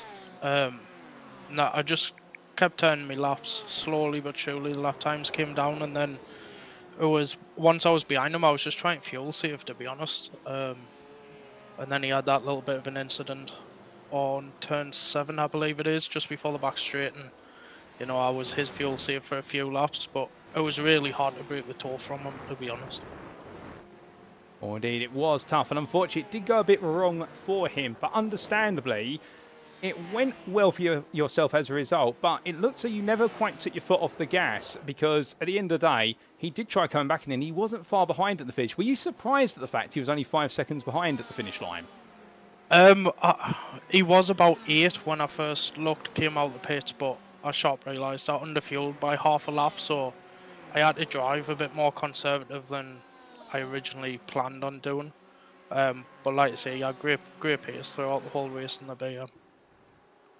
Oh, indeed. Great pace from him. But from yourself as well, you did prove to be the man to be in Inter today, with everybody else just not quite able to match up to the two of you, and then yourself alone. And I have to ask, why did you pick the Porsche? It's the only car I've driven in the GTE class. I kind of had an understanding of how to drive it, but it was a long time ago since I've driven it, so kind of just went with gut instinct of I sort of know how to drive it, and used the best time I could in practice to get in the swing of it. Because compared to the GT3s and stuff, they're very, very light on the steering. Oh, I see. Well, a car that you're a bit acclimatised to, and indeed getting more and more to the grips of the GTEs, and what a way to be able to settle yourself into a very competitive grid. So it's a win in round number 1 for yourself, or round 4 in the overall championship, and next time out we head to Mexico. What can we expect from you there? I honestly don't know about Mexico. I've never driven the track, to be honest, so it's going to have to be a lot of time put in for that one, but it should be a good race. I think the pack will be very tightly close together as well. It should create some great racing on there. Oh, we look forward to the great race, and we look forward to seeing you mix up with your Inter peers and also some of the pros out there, no doubt about it. But as we get ready to let you go, is there anyone you'd like to give a shout out or a thank you to tonight, Kevin? Just shout out everyone at Verano, and obviously yourself for putting on the stream, and SRI for obviously organising the league and letting us join halfway through roughly. It's great to be on the grid, and can't wait to see what happens at the next round. Oh, we can't wait to have you on the grid in our next round. No doubt about it, Kevin. It's been an absolute pleasure to see you go racing. And well, as we do say goodbye, congratulations on your first win of the season. It's been a phenomenal start to your campaign. Can you potentially make it 2 from 2 in Mexico? We don't quite know yet, but we'll see then. But until then, my friend, savour the moment and have a great rest of your evening. You as well, Paul. Catch you later, mate. So here and there, ladies and gentlemen, from Kevin Smith, absolutely pleased with his performance today, no doubt about it, and a very interesting insight there with regards to the fact that he was perhaps a little bit surprised with his performance in qualifying, albeit not to a negative degree or anything to that, but in the fact that he was able to string together quite a good performance and put himself fourth, just missing out on third by thousandths at the end, where it was where he could move forward from next that mattered most. And as we did see, as we went green flag racing, after avoiding what was a little bit of the madness perhaps into the opening couple of corners, but of course that always happens in what is the lower rung of the field, if you will, because there's always the concertina effect for the opening few corners at any circuit. We've got to settle down and got to get on with the task. And he was talking about there enjoying a great battle between himself and Pinto Sombolavente. Unfortunately, whilst he did make the move on the BMW driver, there was that contact that subsequently happened to his rival, between his rival and another car, and that meant suddenly the battle for the lead became more of a lead that Kevin Smith could just gradually extract more and more out of. But as he mentioned there, he had to fuel save, he had underfueled in the pit, and that opened up a doorway, which is why he wasn't quite able to put his foot through. But again, one of the big questions is, who would have known what could have happened if there wasn't for that contact? But still, Kevin Smith got the job done. It's an important win to start off his campaign, and well, we look forward to seeing what he can do in Mexico, no doubt about it. But with that, ladies and gentlemen, we've got another interview on the way. We're back very shortly to see who it is.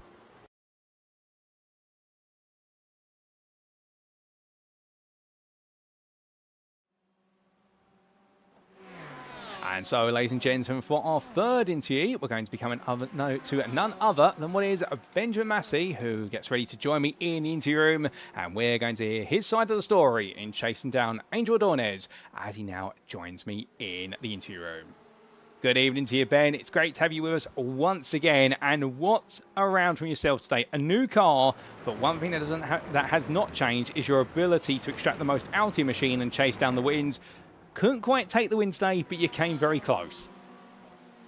Yeah, I mean, and congrats to Angel for the win, of course. He managed to just pull away a big gap after the pit stops. So I was in the draft for a lot of the time.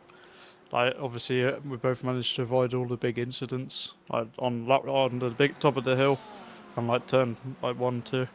So we got quite lucky there to avoid it. Obviously, a bit of strategic. I cut the grass a little bit just to avoid everything, but worth it overall.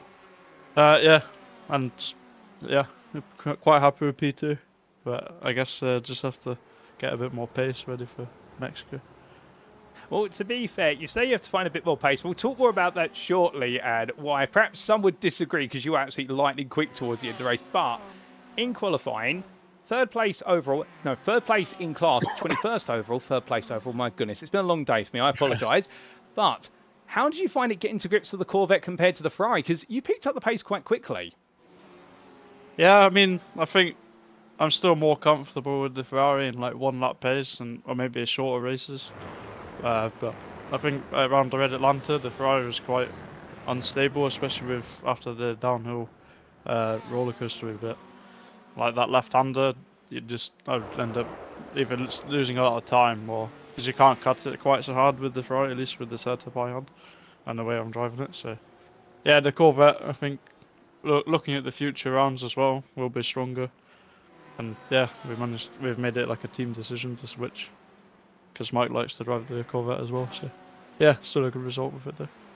Oh, 100%. A great result in qualifying and then going racing. We heard you mention a few moments ago about the fact that the opening lap was a bit of a scary one. You did have to take a bit of a rallycross approach, we say. And, well, I've never seen a Corvette Stingray do rallycross, but you've shown it can. After that, you settled down and you very quickly started to make up places and grounds then. Did it feel as though the car came to you early, or did you really just... We know the Corvette's strong in its tyres. We have a mindset of, I've got to attack early. Yeah, well, I mean, there's a bit of fuel saving, as the people have said in the chat, like the GTE chat, like just working together really, because you can average save like 0.1 litres a lap, which doesn't sound like a lot, but over the course of like 25 or 30 laps, I mean, then that's a few litres saved, like a couple of laps of fuel maybe. Yeah, so aiming to get like low 16 times, maybe mid 16s if it's a bit more chaotic. So like keep up with the draft train really. And also keep pulling away from the guys behind after they lost the draft. So, yeah. That's absolutely fair, and thank you for giving us the insight regards to the fuel saving and gradually moving forward. But at some point, of course, the pit stop started to occur, and that's when we really saw you try to spring forward and chase down Angel Adonis. And coming out of the pits, the gap between the two of you had gone from 2 seconds to 3.5. You brought that gap back down, but what happened at the end? Did you just run out of fuel? Had the tyres gone, or did you just decide to back it off? I mean, I think like some back markers, like obviously no problems with them or anything, but you just lose some time if you catch them in the wrong place. So I think, and Angel is just really quick as well. Like I was only really keeping up with him here with the draft. I mean, I was on for good times too, but he was very quick here. Congrats to him, obviously, for the win and the pace. But yeah, I think just a bit of, maybe the tyres were starting to heat up a bit after like 1 hour. And yeah, just maybe slowing it down a bit, because I sort of realised I just want to bring it home with P2, which is still a really good result. So yeah. Well, it's a fair mentality, and with this result, your run of podiums continues. You've yet to finish off the podium this season, and not many can say that now. In fact, I think you're the longest podium runner. You lead the championship as well by 16 points over your teammate. And there's another double podium again. I mean, you guys are looking to be in control here, whether it's in the Pro Championship or the teams. Yeah, I mean, like I think the teams, obviously, because it's all of the classes, so we've got to watch out for. Obviously, in the Pro class, you know their names that you got to watch out for. But I think like you could get a surprise, like if some of the inter or elite class teams like have a really good result, then there'll suddenly be someone to watch out for. So yeah, happy with where we are. Obviously, like leading both like the championships, I guess. Yeah, and just hope to maintain that really. And speaking of maintaining it, on to Mexico we go for the end of the first half of the season next week. Are we expecting a win from you there? Yeah, I mean, I have to get more to the grips with the track, but hopefully with the officials and obviously being able to start with it after this race is finished. Yeah, hopefully towards the top end at least, but yeah, have to see how the Corvette will handle it too. But it'd be nice with the thin air as well, and having to learn the less grip that the tyres have based on the elevation of the track. Oh, fair play. Well, Ben, as we get ready to let you go, one last question as always is there anyone you'd like to give a shout out or a thank you to live on the broadcast? Yeah, I'll shout you out, obviously, for the great broadcasting and the interviewing as well. I always watch back the broadcasts after the event, so it's really nice to just to see how you've broadcasted some of my moves or whatever, and everyone else's too. And shout out to VRS for the direct drive upgrade. So that's really nice, and my teammates as well, obviously with Mike joining tonight and Matt as well. So yeah. Oh, it's been an absolute pleasure to have you join me in the interview, Ben. And if we had more time, we'd get all three of you in because it's always great to talk to the Inox team. But today, we chatted with yourself, and what a day it's been. A good day in the Corvette. We look forward to plenty more at Mexico in a week's time. But until then, my friend, have a great rest of your evening. Yeah, you too. Thank you very much. So here and there, ladies and gentlemen, from a happy Benjamin Massey. But what's quite interesting there, talking really about the fact and that over the course of the day, getting to grips with the Corvette and feeling happy with it, still a little bit to figure out and the pace, but also the fact in the race did very well to avoid the opening instant between a few drivers in front, took to the grass there, and indeed demonstrated the fact that whether he's on the grass or the tarmac, he can keep the car under control, but also with the fuel saving the gradual progress, he closed the gap down to Angel Ordonez, but he felt as though, in his own words there, that really Ordonez was pushing as much as he was, and it wasn't really getting any closer. So in some respects, he did decide to back off towards the end of the race to let the win go and guarantee the second place.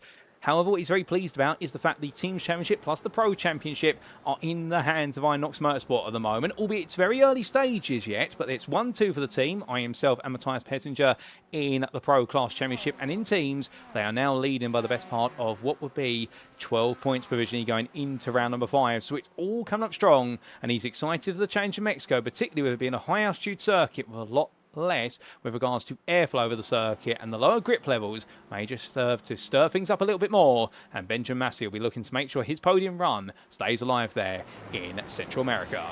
But with that, ladies and gentlemen, we've got one more interview to come. Who's it going to be with? We'll find out very shortly.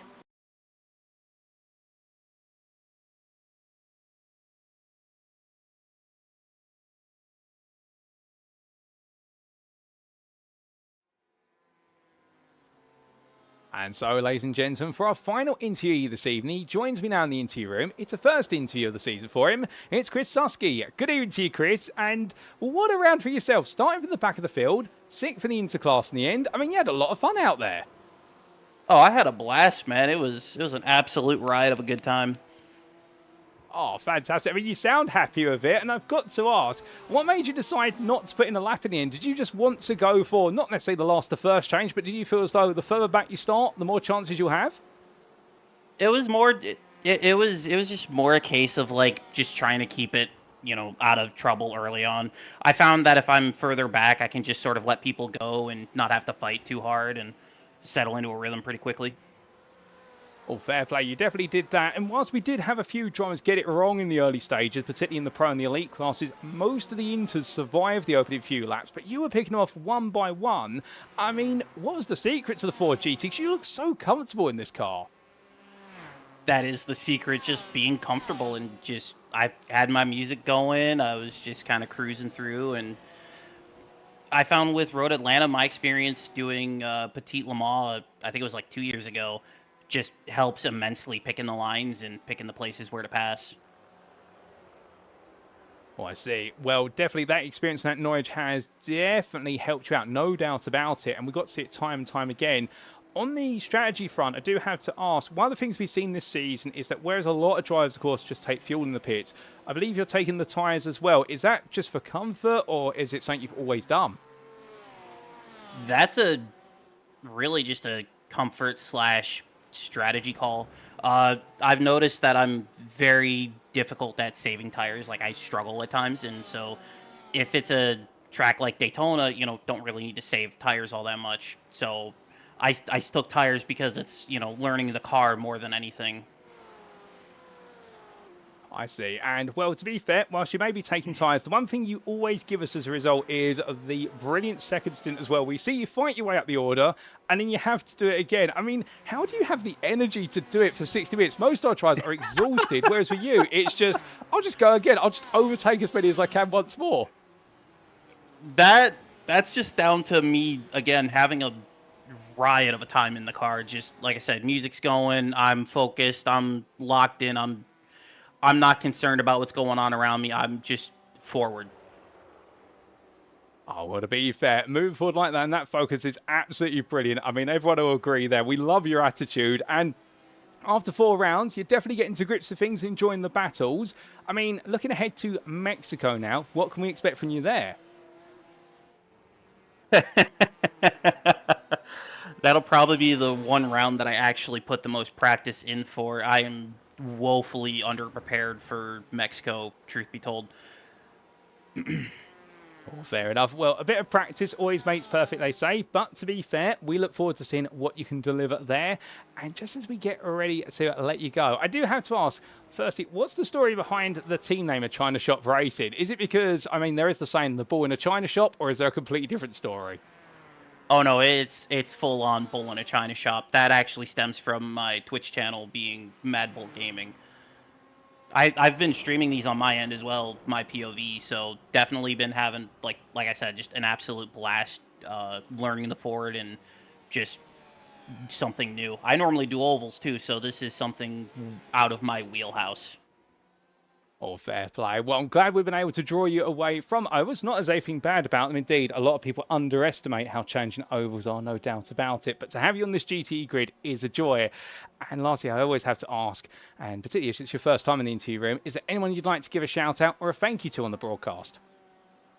I actually want to give a shout out to the overall winner, a bit of a thank you to Pedro for actually having a bit of patience with me in the chicanes. He was one of many, but I had one issue with Miguel, who was, wildly impatient. I noticed it at VIR too. I was like, I didn't appreciate it, so. Well, fair play, but still grateful for the patience, my overall winner in the end, and I'm sure he's very grateful for that shout out there. Chris, it's been an absolute pleasure to have you join me in the interview. It's been great to talk to you, and we look forward to more chances to as the season goes on. But until Mexico, my friend, have a great rest of your day, and we will see you next week for round number 5. Right on. So here and there, ladies and gentlemen, from an ever lively and energetic Chris Susky, I tell you one thing, I absolutely love him to bits. As he went down the pit lane there, my goodness, even warming the tyres he went down, you know he's having a good time. But I can tell you one thing, right, with the number 96 driver, yes, he may be doing the strategy that everyone says you shouldn't do in these GTEs, which is changing the tyres. But if that's what works for him and he enjoys being in the car, then who can blame him, to be fair? And he's definitely given us some absolutely brilliant battling action as this season has gone on thus far. And, well, here today, he picked up his best result of the season, that's 6th place, by just simply doing what he does best. Get in the car, have the music in the background, and I don't know how they managed to fit a stereo inside that Ford GTE. I'm sure the IMSA regulations may have had to be bent a little bit there to be able to do so. But either way, the China Shop Racing driver, really, as his team name suggests, Mad Bull Racing being that Twitch handle, well, Bull in the China Shop driving, and in the end, able to carve his way through. And, well, we definitely look forward to the practice he'll be able to put in what will be Mexico, and with that, the opportunities he may be able to craft for himself. Could he even pick up his first top 5 of the season? Well, we'll find out next time, ladies and gentlemen. But with that, we bring our interviews to a close, and let's take a look at who we interviewed tonight. So we had a great array of interviews, no doubt about it. And in fact, we've been across all 3 classes. We started off in the elite class with your overall and class winner for the first time this season of Pedro Luis da Silva, GPX SimSport Onyx. We then made our way to the interclass of Kevin Smith, Verano Academy, who on his debut may not have taken pole, but he definitely took the victory in the class over the distance. And then we made our way up to the pro class, and we spoke to Benjamin Massey, the Inox Motorsport driver, who in the end couldn't quite take the win off of Angel Adornes, but he came very close and pushed it to the limit. And as for our final interview, we just heard from him, or the ever enthusiastic Chris Susky for China Shop Racing, a big NASCAR fan, but also enjoying the GTEs, and in the interclass there, he brought home a brilliant 6th place. Well done to all 4 of the drivers for their great performances, and a big thank you to them all for their time in the interview room, and we look forward to more time chatting with them and other drivers as the season goes on. But with that, it is now time for us to wrap up. Thank you very much for watching, and if you have enjoyed today's show, and perhaps you're sat there right now wanting to know more about how you can become part of one of the premier sim racing communities around the globe, known as SimRacing International, well, to join the community, all you need to do is use the Discord link at the bottom of the screen. And if you do, well, as your eyes have gone from the top to the bottom of the screen, you may have noticed our 4 ongoing series right in the dead centre, and you can be right on the grid and those via the Discord, which is the beating heart. On Thursdays, we do have our GT3 Championship. Season 11 is currently underway with 120 drivers split across 2 splits of 60 drivers apiece. On Sundays, if you're a GT3 fan but you prefer to race on the weekends, we've got you covered, because on Sunday evenings we do have the UK Sim Racing Community GT3 Championship in its 17th season. You've also been tuning in tonight, the GTE Championship. We've had our trip back to 2023. The cars of old replaced by the GT3s, and that's on Friday evenings every week as we near the halfway point of the season. But if you're looking for something a little bit more casual, or alternatively just want to tread your feet in the waters, well, we do have our free to join practice league, which runs on Tuesday evenings, Wednesday evenings, and Saturday afternoons. Indeed, there's never been a better time to be on the grid at SimRacing International, and whether you're a rookie all the way through to an esports professional, there's a place here for you on the grid with us. But at this point, we'd also like to say a big thank you to our series and league sponsors, who do include Carme, Modern Technology, the GP2 Group, and lastly, of course, Motorsport UK's esports division, and a huge thank you to them for continuing to recognise us here at SimRacing International as a recommended community. We're very grateful for that recognition, and long may it continue throughout 2026. But now, ladies and gentlemen, attention turns to next time, and well, we wrap up our time for the time being in the United States of America, and we make our way southward to Mexico. And where do we go to? We'll be making our way to the Autodromo Hermanos Rodriguez in Mexico City for round 5 of 10 next Friday on the 30th of January 2026. And there, in the series' first ever visit to the circuit, we'll get to see our drivers take on the high altitude circuit and look to manage what will be a low amount of air, a low amount of grip, and some incredibly high speeds down its start-finish straight. But who exactly in Mexico will be able to lead the way come the end of the first half of the season across our elite, Pro and Inter classes? Well, we'll find out then. But until then, this has been another evening in the SimRacing International GTE Championship. You've been tuning in here at SimRacing International, and I've been your host, Paul Walsh. And until next time, remember to stay safe, stay well, stay smiling, and most importantly, as always, ladies and gentlemen, remember to stay on track. Good night.